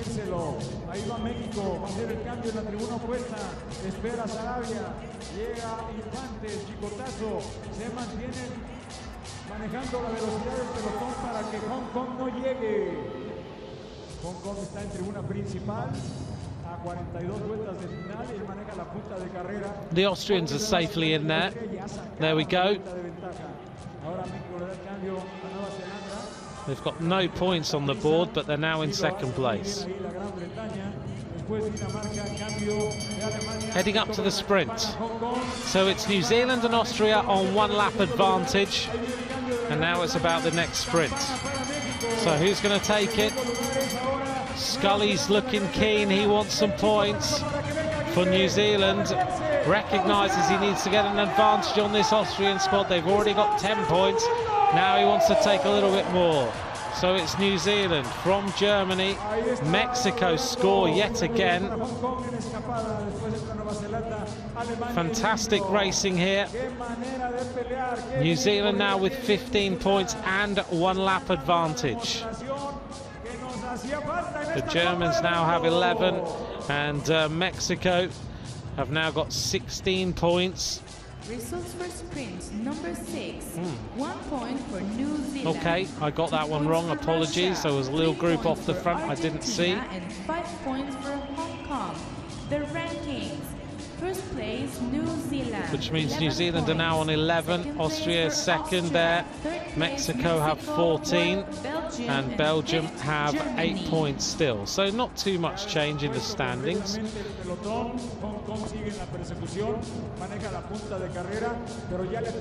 Apologies for that. We didn't see that little group slightly off the front. The camera concentrating on Scully going for his points. 37 points to go, 37 laps to go. New Zealand on the front, followed by the German squad, followed by Mexico. There's the front of the race now. Finally we pick it up. The Belgians are at the front. So it's Belgium and Switzerland who are the 2 leading riders. They're trying to take a lap here. The Swiss squad with Stefan Kung. Oh, he's ridden a lot, hasn't he? Thierry Scher also in there. And the Belgian team of Jasper de Bust and Kenny Di Catali. Di Catali also another very good 6-day rider. Can they take a lap now? Would put them equal on the lap situation with New Zealand and Austria. Would also put the Swiss in a very strong position. They've got 6 points. Belgium have 8. So it would be a real fight then for the last couple of sprints. Belgium really going for it now as they power their way down the back straight. Are they going to take a lap? It's not far until they join the rear of the string of riders. I think they're going to do it. It's Belgium and Switzerland are going to take this lap now. Although the peloton is in pieces, little groups of riders all over the place, they have to join the key part of the peloton, of which right now there's about 3 different parts. 30 laps to go. If everything rejoins now, then they will take the lap. 30 laps to go. The next sprint comes up with 20 to go. Bélgica y Suiza al Hong Kong, que habiendo llegado se está quedando atrás del grupo que está en recta de meta. Condición de competencia, Nueva Zelanda 13 puntos y una. We're just waiting for confirmation then that they've been given the lap. Austria no lleva puntos pero juega. They need to make the junction with the main part of this race. There we go, there's the Swiss and the Belgians trying to go across now to the front of the race. 28 laps to go, 36 minutes of racing.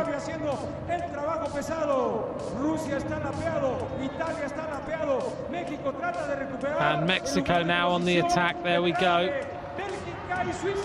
Big attack from the Mexican team.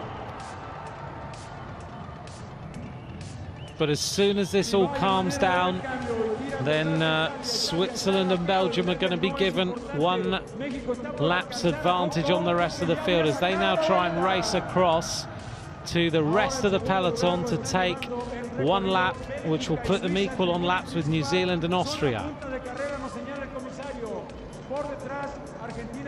Can they do it? Are they going to run out of time? 24 laps of racing to go.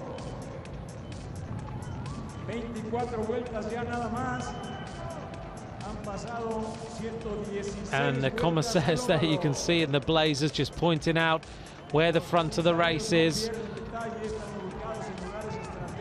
The commissaires are the judges, the referees. They decide how things are run, and the guys that I'm seeing there, very, very experienced. So Belgium and Switzerland still not got 1 lap, 23 laps to go. Things may calm down after this next sprint, which is coming up in 3 laps time. In fact, it's coming up quicker. 1 lap to go. And they are the front of the race, so they will score some points, which for them is very, very good news. Because it would put Belgium and Switzerland, if they can take the lap, it will put them in prime position.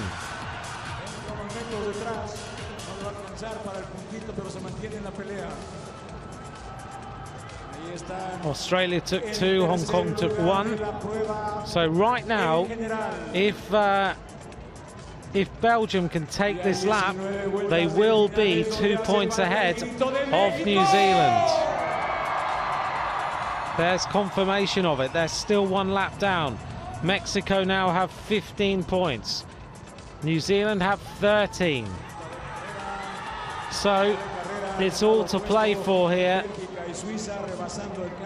Belgium and New Zealand would be equal on points and 1 lap ahead. Are they going to do it? It's getting very, very close. It's all going to come down to the last sprint by the looks of things. And New Zealand, there's the main peloton. Belgium are about to take their lap. They're almost there. It's going to take 1 or 2 more handslings, and then they will get there. The Swiss team giving this full throttle, just trying to get across. So the standings, New Zealand with 13 points and 1 lap ahead. Austria with 1 lap also. And any moment now, Belgium and Switzerland about to make the junction. 15 laps to go. They have taken the lap. They're at the back of the main bulk of the peloton now, which means they are at 1 lap ahead of the rest of the field, and New Zealand won't want to lose this on the final sprint, so they go on the attack now. Mexico desperately trying to take a lap with 15 points. So just to give you confirmation then, New Zealand have 13 points. Belgium have 13 points. They've both got a lap. Austria also there. Switzerland have, I think by my reckoning, 9 points. We're saying now that Belgium are leading.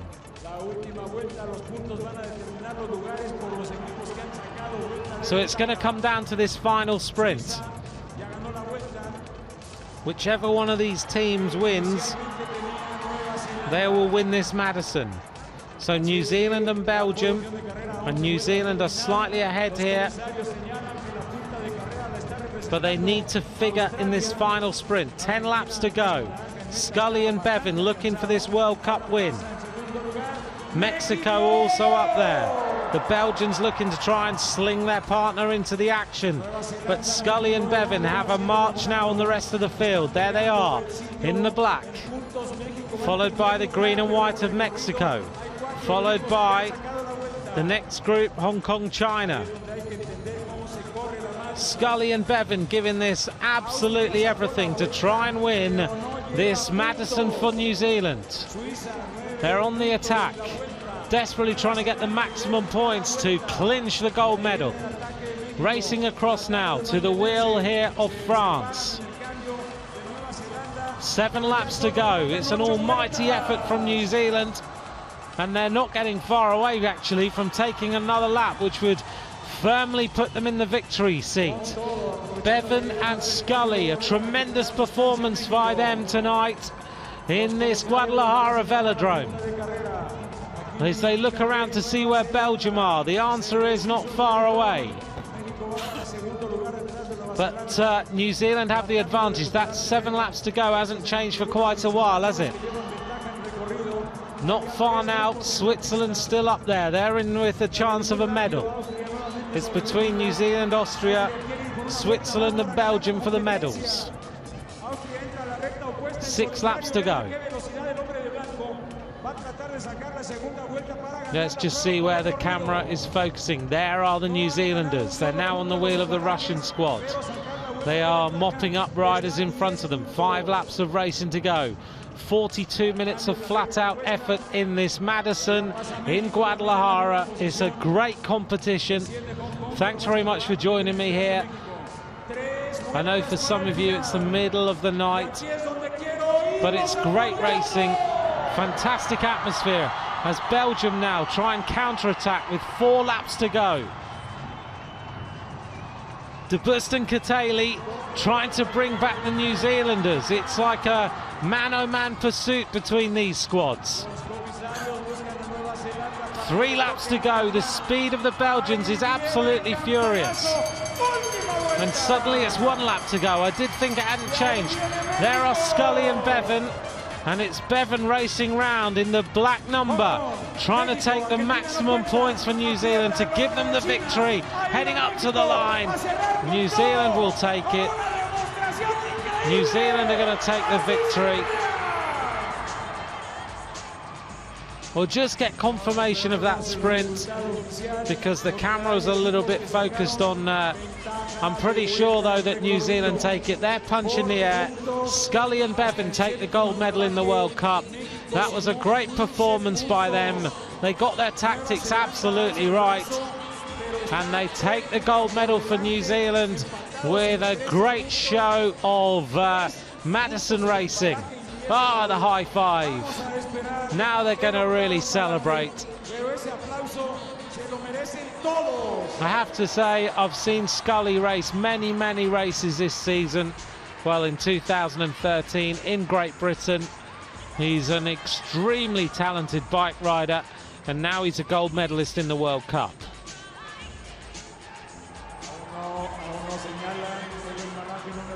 Well, I hope you kept up with that. Madison racing always a bit messy, but I think we managed to get through it. Belgium should be in 2nd place, and by my reckoning, Mexico didn't quite take the lap, did they? So the Belgians will take the silver medal, and I think the Swiss will take the bronze. Muy pocos puntos, pero sacaron la vuelta de ventaja. Solo Bélgica y Suiza en pareja. Nueva Zelanda y Austria lo hicieron en solitario.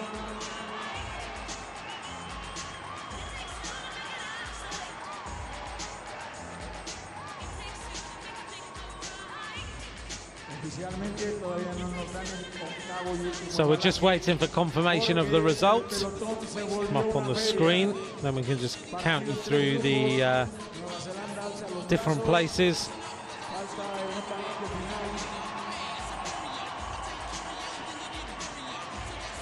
I don't think they can quite believe it. They're up against some fierce competition in there. Fantastic performance by the New Zealanders.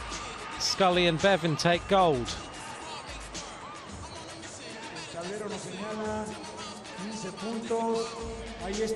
So the Mexicans just warming down in front of their home crowd.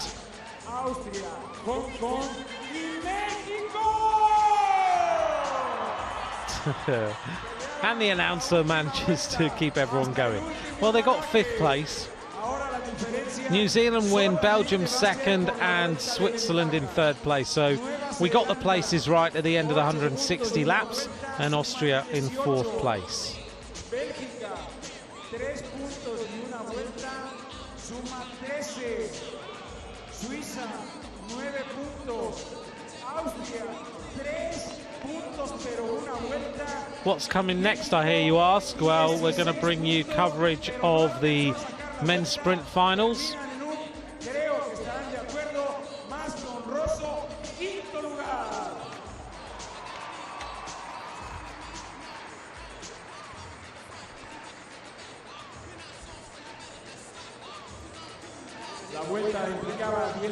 The bronze medal ride-off is between the 2 New Zealanders, Sam Webster and Ed Dawkins.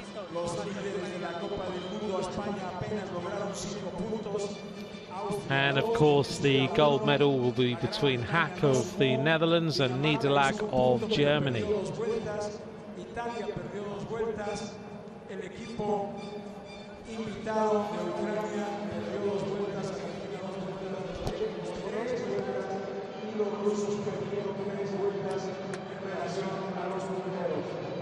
Y bueno, pues esa es la prueba llamada Madison dentro del programa ya de Copa del Mundo, de Campeonato del Mundo y también de Juegos Olímpicos.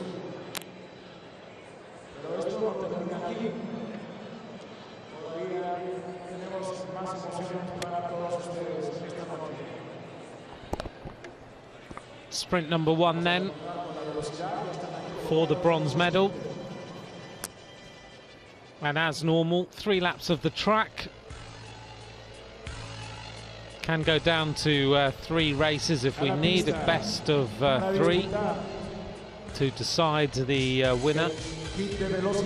Dawkins is the rider on the left-hand side there at the top of the track on the 12-degree banking.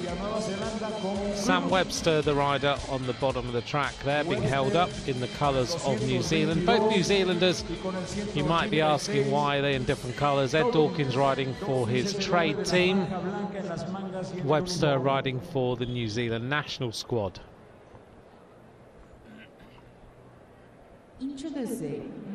Well, both these riders, I'm sure, will be motivated by Bevan and Scully's performance. Sam Webster from HPS Track Trade Team, Edward Dawkins. It's always interesting when you have 2 riders from the same country racing against each other for a medal. I kind of think back to Chris Hoy and Jason Kenny in the Olympic Games, going for medals. And it's always an interesting moment for the coaches, because they coach these guys day in, day out. Sometimes the likes of Kenny and Hoy, they said, right, I'm not going to tell you anything, you do what you need to do, and that way we can't be biased. Right, here we go. It is Webster who's leading out. Dawkins edging very, very close now to the wheel. Has Dawkins got the throttle to go by? So head up to the line. Webster takes it 1-0 to Sam Webster of New Zealand.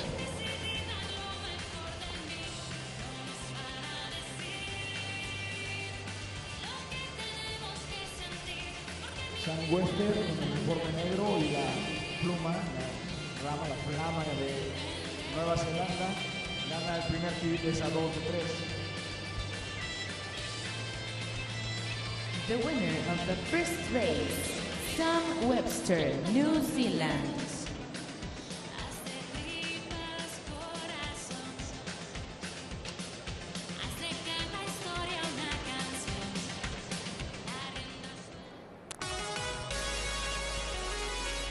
Moving on now to the ride-off for the gold medal. Again, best of 3. This is Hack of the Netherlands against Nederlag of Germany. Por Alemania con el número 176, Max Nederlag. Racing for bronze, for gold, from Netherlands, Hugo Haag. Germany, Max Nederlag. The Dutch rider towering above Nederlag.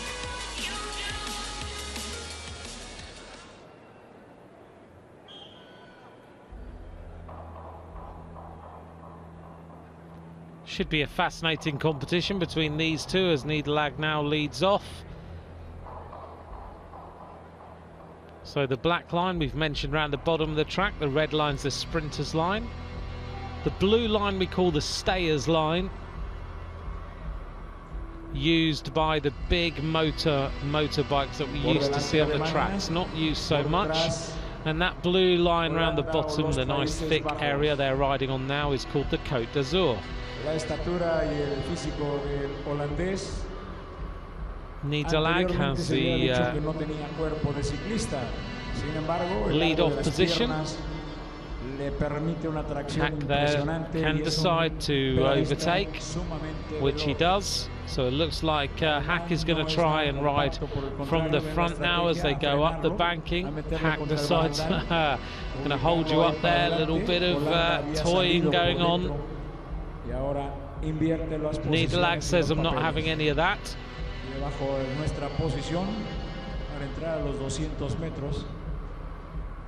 This is getting a little bit dicey here. So Nederlag, the smaller rider from Germany, round the bottom of the track now, is going to dive inside the sprinter's line, which he does. So Hack goes round the outside and he's overtaken Nederlag. Has he got anything to come back at him? Looks like he doesn't. So it's going to be 1-0 to Hack as he races away. He takes a very easy victory. Hugo Haag, el primer hit. Winning the first race, men's sprint final, Hugo Haag, Netherlands. Atendiendo rápidamente la indicación de su asistente técnico, de su entrenador, al tocar la campana y a vuelta completa le hicieron la señal de ya. Vámonos, y lo hizo y ganó. So we're going to move on now to the women's keirin, whilst we let the sprinters have a little bit of a rest.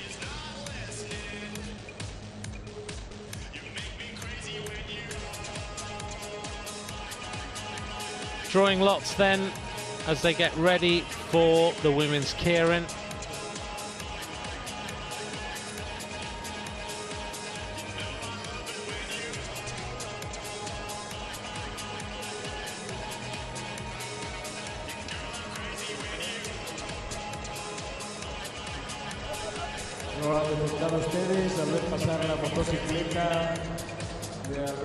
So this is the ride for 7th to 12th places. We have the Japanese rider, Keone Maeda, Chinese rider, Jinjing Shi, Sandra Guerra of Cuba, Vic Williamson of Great Britain, Miriam Velt of Germany, and Elena Sos of the Ukraine. A few riders in this 7th to 12th place ride-off we wouldn't normally expect. You'd maybe like to see Miriam Velter, the German rider, in the final.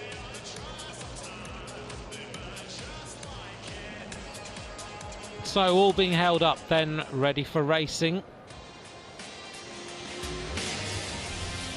Racing for women's From Psycho Channel Tokyo team, Kayono Maeda. From China, Jin So the riders make their way onto the Cuba, track now Lisandra Guerra Rodriguez. Great Britain, to be Victoria introduced. Williamson. Germany, Miriam Welte. And from Ukraine, Olena Tsov. At the top of the track then, Kayono Maeda of Japan in the blue and yellow. In the turquoise and yellow is Olena Tsov of the Ukraine. Next to her, Lisandra Guerra, who we've seen race a few times tonight.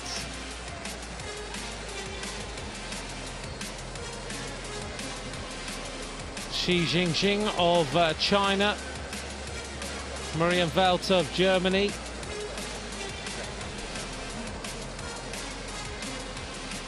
And Victoria Williamson of Great Britain.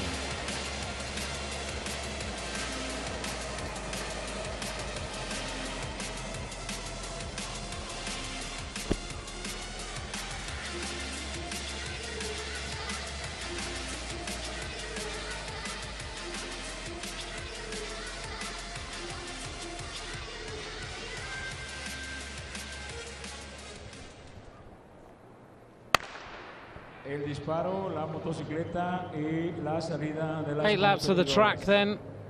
Japón a colocarse en primer lugar, después la Gran The Derny Bretaña. bike peeling off as usual, 2.5 laps to go.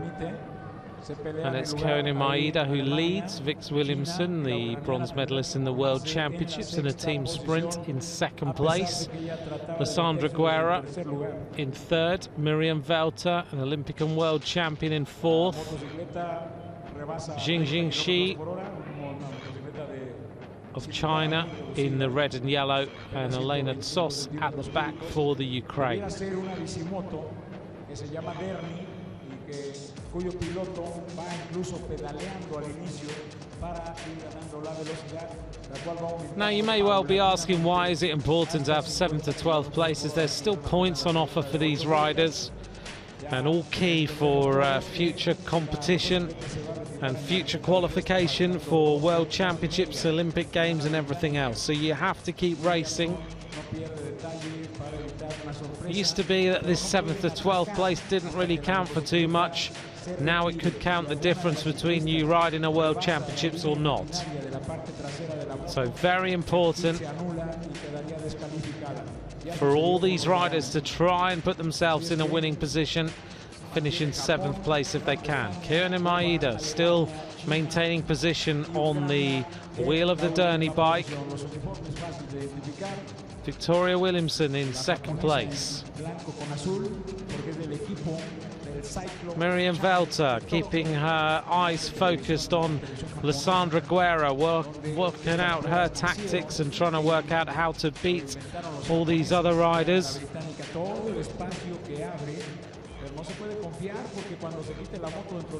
Welte's such a great competitor. So good at the team sprint.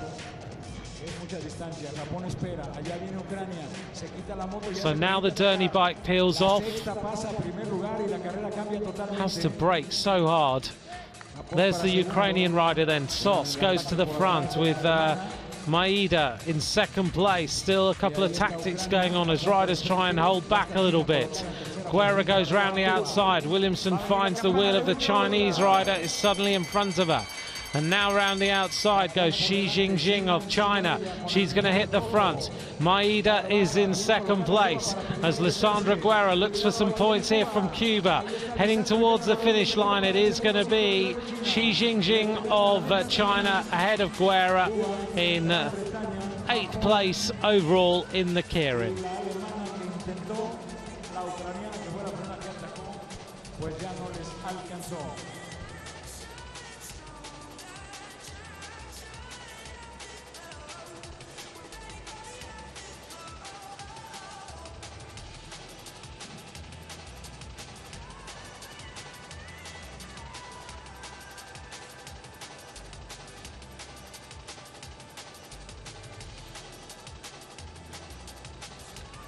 De esta forma, bueno, pues los resultados que acabamos de observar, que lo tendremos en un momento de forma oficial. Xi Jinping of China takes 7th place. Lysandra Guerra in 8th. Victoria Williamson in 9th place. There's the rundown of the rest of the riders in tonight's Keirin racing.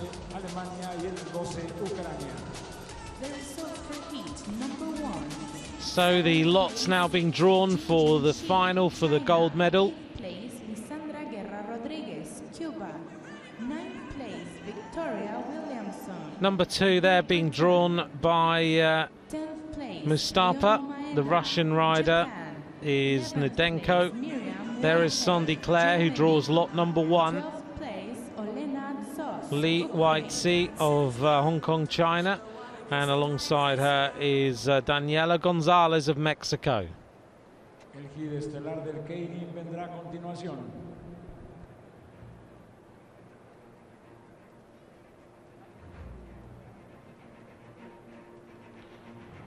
The final of the women's Keirin. 6 riders then taking to the track. 8 laps of racing. And the World Cup gold medal is there for the taking.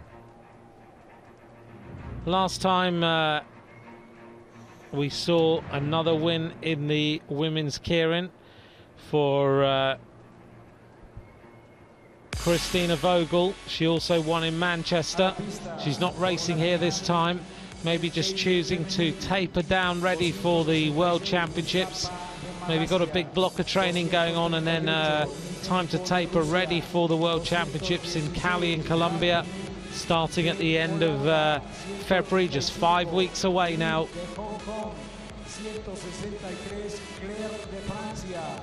So just to remind you what's coming up next, we're going to see the men's sprint. We have the final of the men's sprint. Webster is leading the bronze medal ride-off. Hack is leading the gold medal ride-off. And we've got a few award ceremonies, of course. So we've had a lot of racing tonight. I hope you've enjoyed it. Don't forget, visit uci.ch for more information on the World Championships and the World Cup. And join me on Twitter at @McCrossan if you would like to. I'll always try and answer your questions or find out the information you're looking for if I possibly can.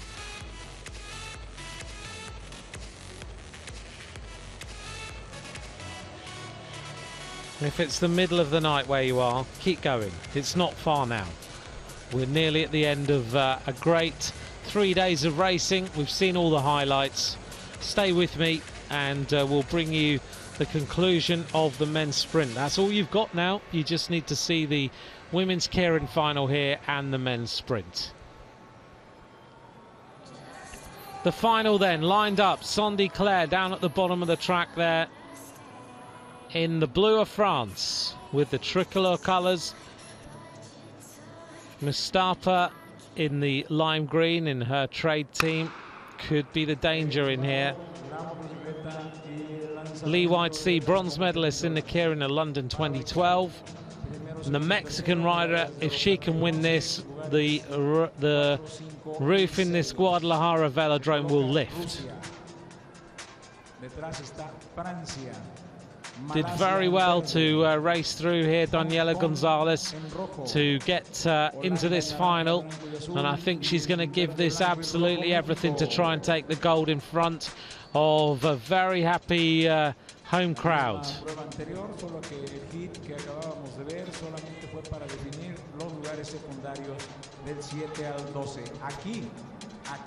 Nedenko on the wheel of the Derny, which will speed up to 50 kilometers an hour.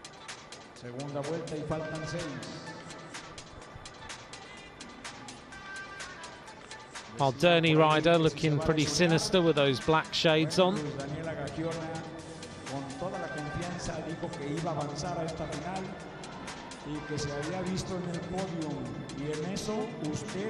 We have one Derny rider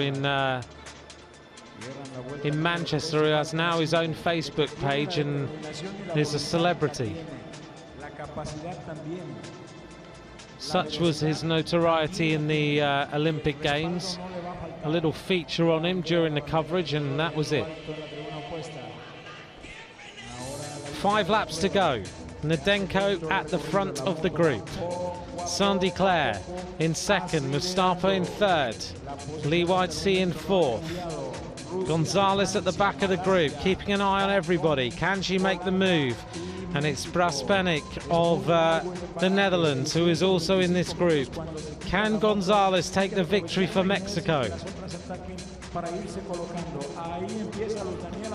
3 laps to go. Not long now, the Derny will peel off, should peel off just there, and does. Nedenko leads, doesn't make any mistakes. Gonzalez races through into second place. This crowd are getting a little bit more urgent. They can sense a Mexican victory. Can Gonzalez take it? Nedenko opens up the throttle, and Gonzalez goes for the wheel. Sandy Clare may have made a mistake here. Gonzalez tracking the wheel of Nedenko. Is the Mexican rider going to take a victory and raise the roof? Nedenko going, still laying. Now Sandy Clare makes the move around the outside. Where's the camera? Oh, I don't even know who got it. The director got so excited that they cut away to the camera behind the crowd. Did Mustafa take it? That was very, very close indeed. I think Mustafa may well have taken the victory. I thought she was going to be the danger. I'm sorry about that. The camera was right behind the crowd, who were all standing up, and no one knows who got it. And it was Lee Whitesea, I think, who's taken the victory. Maybe we'll get a replay. Everyone suddenly stood out of their seats. The camera didn't even get a view on the finish line, and unfortunately I couldn't tell you who won. But it looks like by the smiles that Lee Whitesea took it. There we are. It was Mustafa in second, Sandy Clare in third, and Gonzalez, with all that excitement, got fourth place. After the second heat, third place from France, Sandy Clare. Bronze medal, second place, YSD Track Team, Fatiha Mustafa. Silver medal, and Wei Zi Lee, Hong Kong. Gold medal. Quiero escuchar que ese esfuerzo merece un aplauso de todos ustedes.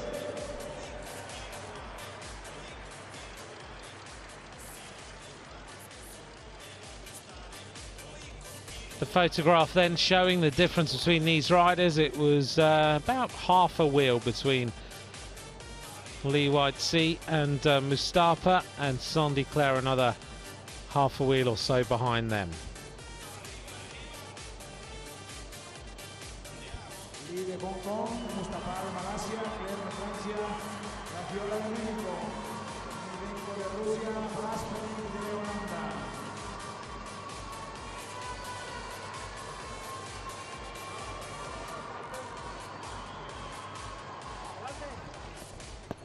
So only one round of racing left, and that is the men's sprint. So far, Sam Webster leads the bronze medal ride-off, and Hack leads the gold medal. It's best of 3. So Ed Dawkins needs to win this one to take it to a decider.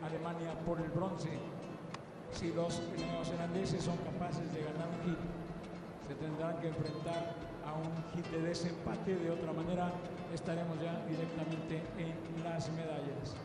Así es que es la prueba que continúa. The riders then getting ready for the last races of this Guadalajara World Cup. Just getting the feet clipped into the pedals, then the straps go over to just hold them in nicely. This might be the last races. We might go to a decider. We'll wait and see. Ed Dawkins now up onto the track, giving his tyres a little bit of a rub. And Sam Webster 1-0 up.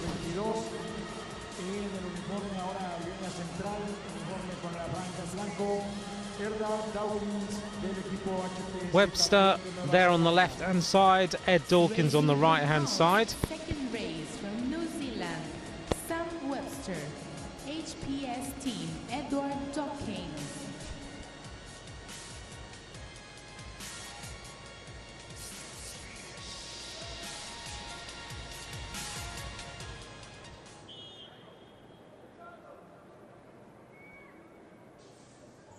So very motivated Ed Dawkins goes off the start line.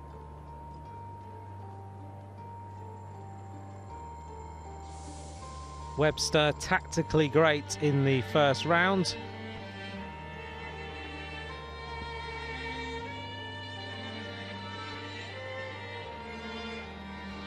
Dawkins will have gone back into the pen in the middle. He'll have looked at his gears. He'll have maybe even replayed the last ride. They get their coaches video everything so they can play back, look to see where tactically they didn't quite get it right. Dawkins leading this time. Webster just tracking him, goes down to the Côte d'Azur, now onto the black line as Dawkins goes to the top of the track. A much faster ride this time. Dawkins obviously deciding to jump off a fast pace as Webster uses the 40.9 degree banking to try and get on the wheel of Dawkins. Here we go. Webster is absolutely motoring, gets onto the wheel of Dawkins, and now he's going to turn on the burners and he's going to go by as they head up to the line. It's 2-0 to Webster and he takes the bronze medal. Great win for Sam Webster of New Zealand. He punches the air. And he just had the speed to get on the wheel of Ed Dawkins. He wins by .050. And very sportingly, Dawkins gives him a round of applause. New Zealand, Sam Webster.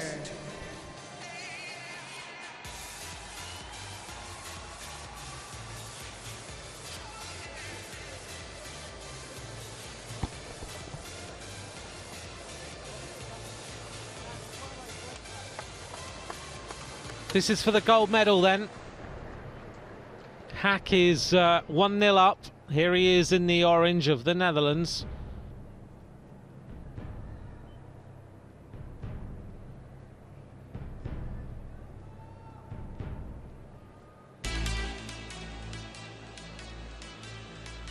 En la pista para definir el segundo hit por la medalla de oro y plata.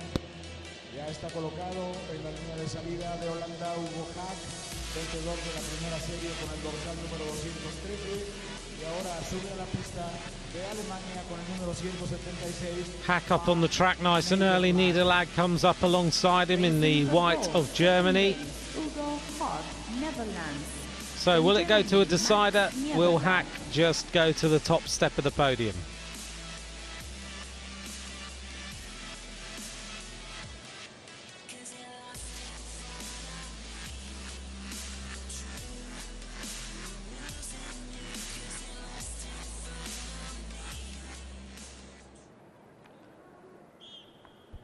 Silbatazo del comisario de salida los manda a la pista. Both riders then underway.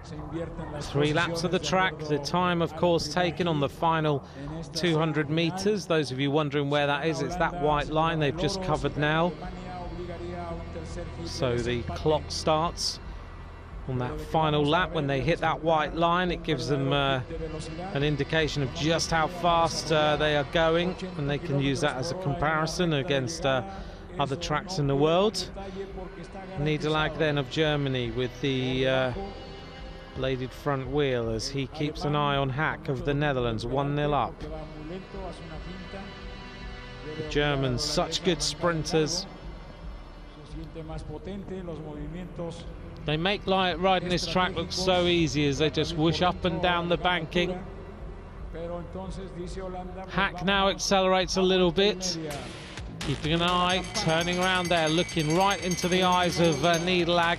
1 lap to go now as Hack starts to accelerate. Has he got the speed? Niederlag coming round the outside of him. So Hack is going to have to hold him off all the way around turn 4, heading up towards the line. Hack takes the gold medal. That's 2-0 to him.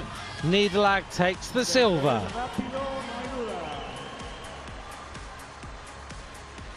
Well, this Dutch team have had a magnificent time here in Guadalajara.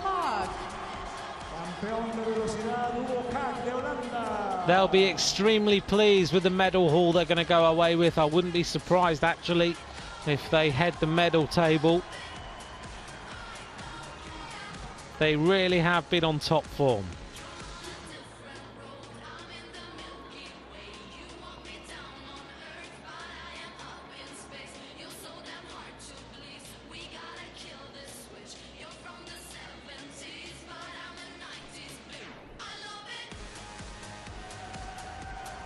So the crowd have enjoyed some magnificent racing over 3 days here in Guadalajara. It's been the end of 3 rounds of competition. We started off in Manchester with some fantastic racing, massive crowds, sold out every single night, cheering on the likes of Christina Vogel, Joe Rousel, Francois Pervis, Forsterman and everybody else who raced there that night. We then moved to Aguascalientes, where we saw 7 world records broken. Replay there of these 2 riders going shoulder to shoulder around that turn. I don't think ever before we've seen so many world records broken in a World Cup in the likes of what we saw in Aguascalientes. Pervis broke the 200 meters. The team sprinters of Germany broke the team sprint world record. Pervis also took the kilometer. Christina Vogel set new standards for 200 meters, and also with her teammate Velter broke the team sprint world record. Mears was the first woman under 33 seconds, having also been the first ever woman under 34 seconds for 500 meters. And the British women broke the world record in the team pursuit. So we start to focus now on the World Championships in Cali in Colombia in 5 weeks' time. We look here at the award ceremony for the Madison that we saw earlier on today. Member of the Directors Committee of the International Cycling Union. Las medallas y jersey de ganadores serán entregadas por el miembro del Comité Directivo de la Unión Ciclista Internacional, don José Manuel Peláez.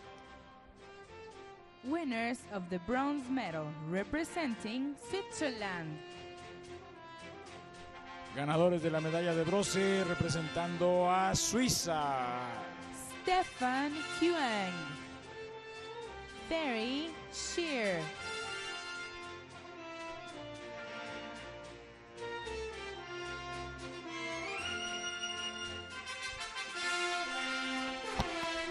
The Swiss take the bronze medal in the Madison.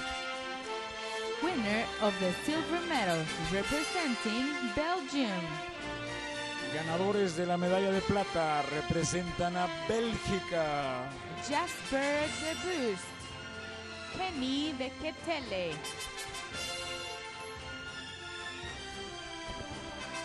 De Ketele and de Bust take the silver medals here in Guadalajara. I think perhaps they expected to come away with the gold medal, these Belgian UCI track riders. World Cup, Men's Madison 40 kilometer Beaten tonight by 2 New Zealanders. New Zealand. Ganadores de la medalla de oro en la prueba Madison de 40 kilómetros rama varonil en la Copa del Mundo de Ciclismo de Pista de la Unión Ciclista Internacional Guadalajara 2014 representan a Nueva Tom Scully takes the gold medal with his partner Bevan. Bevin. Thomas Scully. New Zealand on the top step in the Madison. The gifts and flowers will be presented by Mr. Marco Antonio Robles Morales, President of the Cycling Association of the State of Jalisco.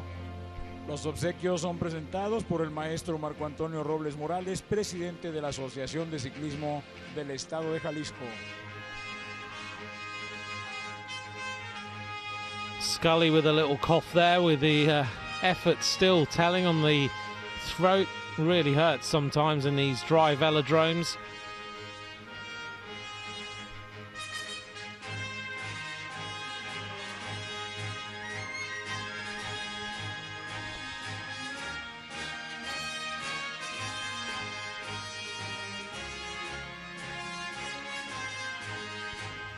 Ladies and gentlemen, the national anthem of New Zealand. Damas y caballeros, escuchemos respetuosamente el himno nacional. And we now de have Nueva the Zelanda. national anthem of New Zealand.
Acknowledge all our medalists. There's some medal winners then in the men's at Madison. Madison.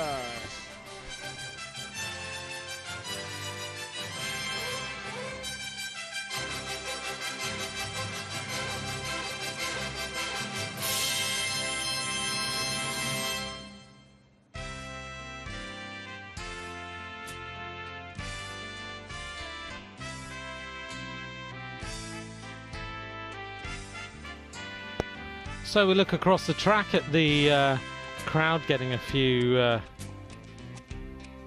pictures of the riders who've taken the medals.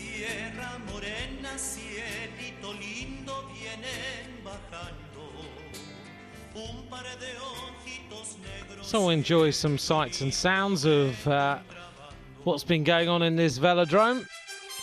But we now have another award ceremony. The jersey for the UCI Track World Cup will now be presented. Los jerseys de campeones de la Copa del Mundo de Ciclismo de Pista serán presentados ahora. This is the presentation for the World Cup leaders. Madison, 40 kilometers, representing Belgium.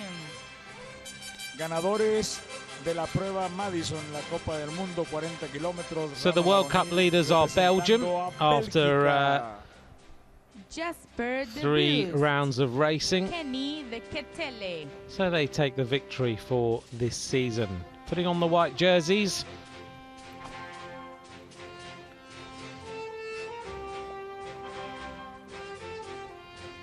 They look a little bit happier now than they did a few moments ago. I don't think they were too impressed finishing second. De Bust and Ketele are the victors then in the Madison World Cup.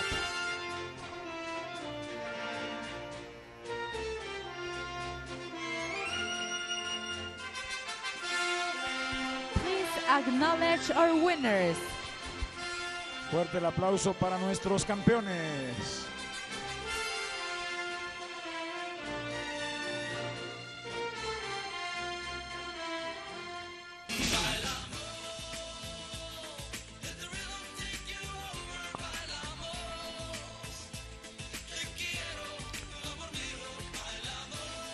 So thanks very much for joining me tonight for this coverage. There's the standings in the UCI World Cup Madison. Belgium win with 270 points, Spain with 232, New Zealand with 199.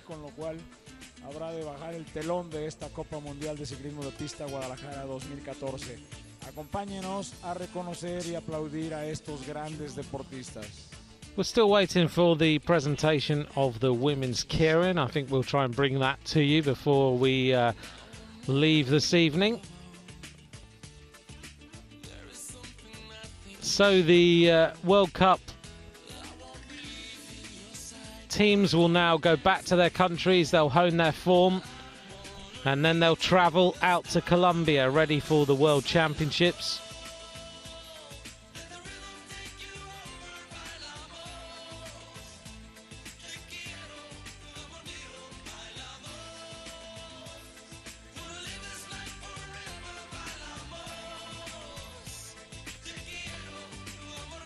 It'd be interesting to see when we get all the riders together, like Anna Mears, Vogel, Velter, Becky James, the British sprinters like Jason Kenny against the Aussies in a team pursuit against Britain as well. It'll be absolutely stunning racing.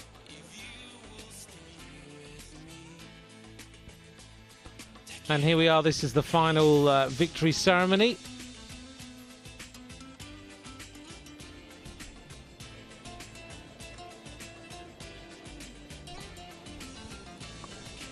Ah, nice wave.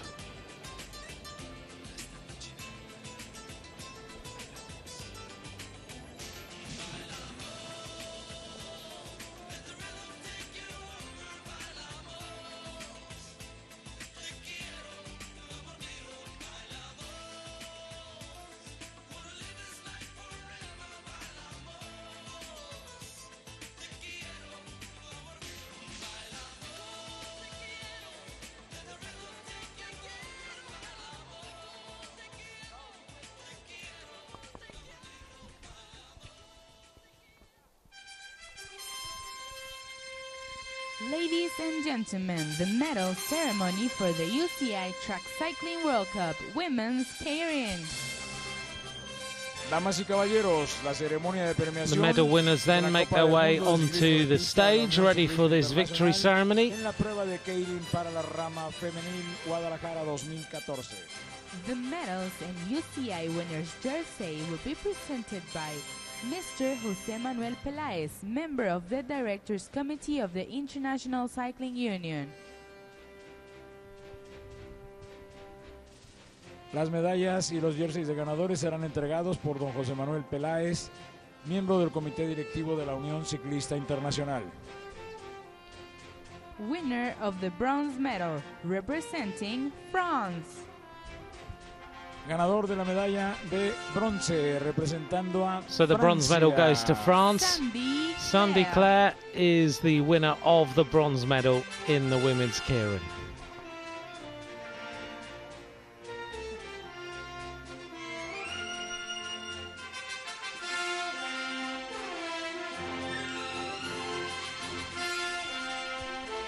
Winner of the silver medal, representing YSD Track Trade Team, Malaysia. Ganadora de la medalla de plata, representando al equipo YSD Track Trade Team de Malasia. Fateha Mustafa. Fatima Mustafa takes the silver medal. She's a rider I think everyone needs to watch out for. She's getting better results all the time. Be interesting to see how that form now translates to the World Championships. UCI Track Cycling World Cup Women's Keirin gold medalist and winner of the UCI jersey, representing Hong Kong, China. Ganadora de la medalla de oro en la prueba de Keirin. And the winner of the gold medal from Hong Kong, China, Li Weixi. Representando a Hong Kong, China. Wei Zi Li.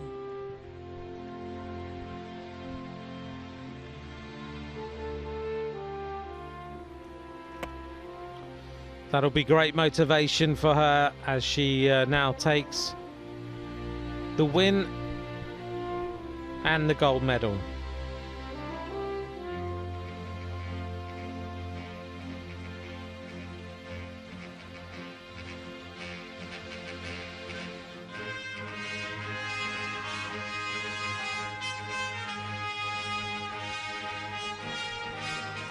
The gifts and flowers will be presented by Mr. André Marx Miranda Campos, State Field Director of the Sports Council for Promotion. Los obsequios y las flores son presentadas por el licenciado André Marx Miranda Campos, nuestro anfitrión y director del Consejo Estatal para el Fomento Deportivo de Jalisco. So the riders receive the various gifts from the organising committee.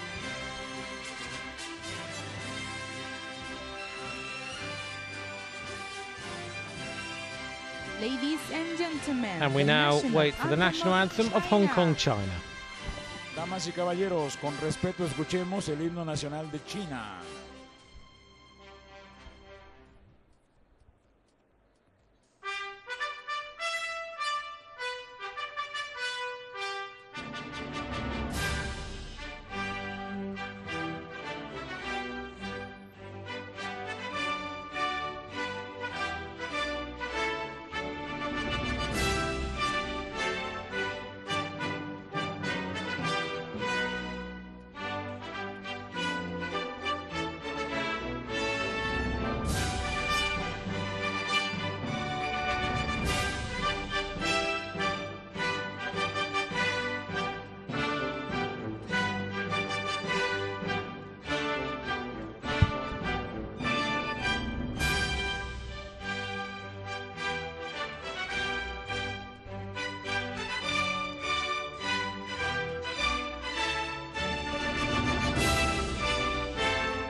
Lee Whitesea is the winner of the women's keirin, and there are the Fuerte el medalists. aplauso para nuestras medallistas.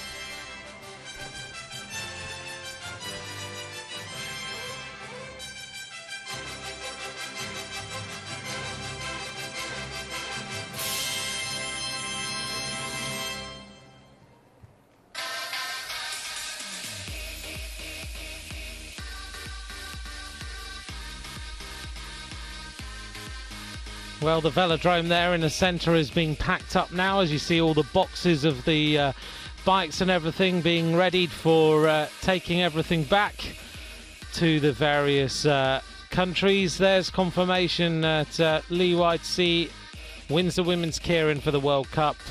Mustafa in second place, Vogel in third, Rebecca James in fourth, Sandy Clare, who was there on the podium, in fifth, and Gonzalez in sixth place.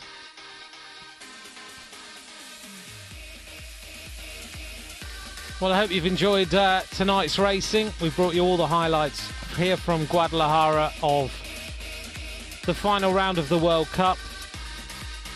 The team's World Cup standings look like this. Great Britain win ahead of Australia, Russia in third place. The Germans surprisingly down in fourth with all the medals that they've won. And that was the rest of the standings.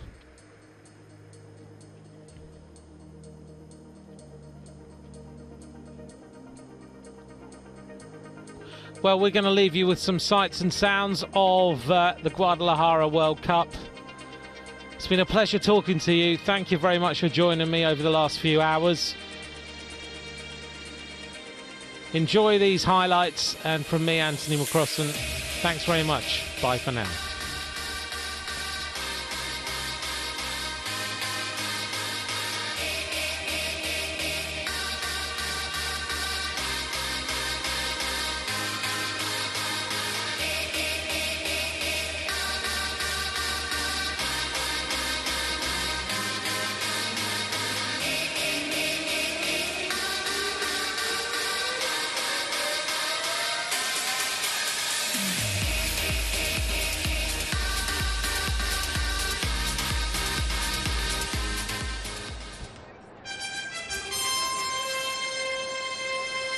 Ladies and gentlemen, the medal ceremony for the UCI Track Cycling World Cup Men's Sprint. Damas y caballeros, la ceremonia de premiación de la prueba de velocidad rama varonil en la Copa del Mundo de Ciclismo de Pista de la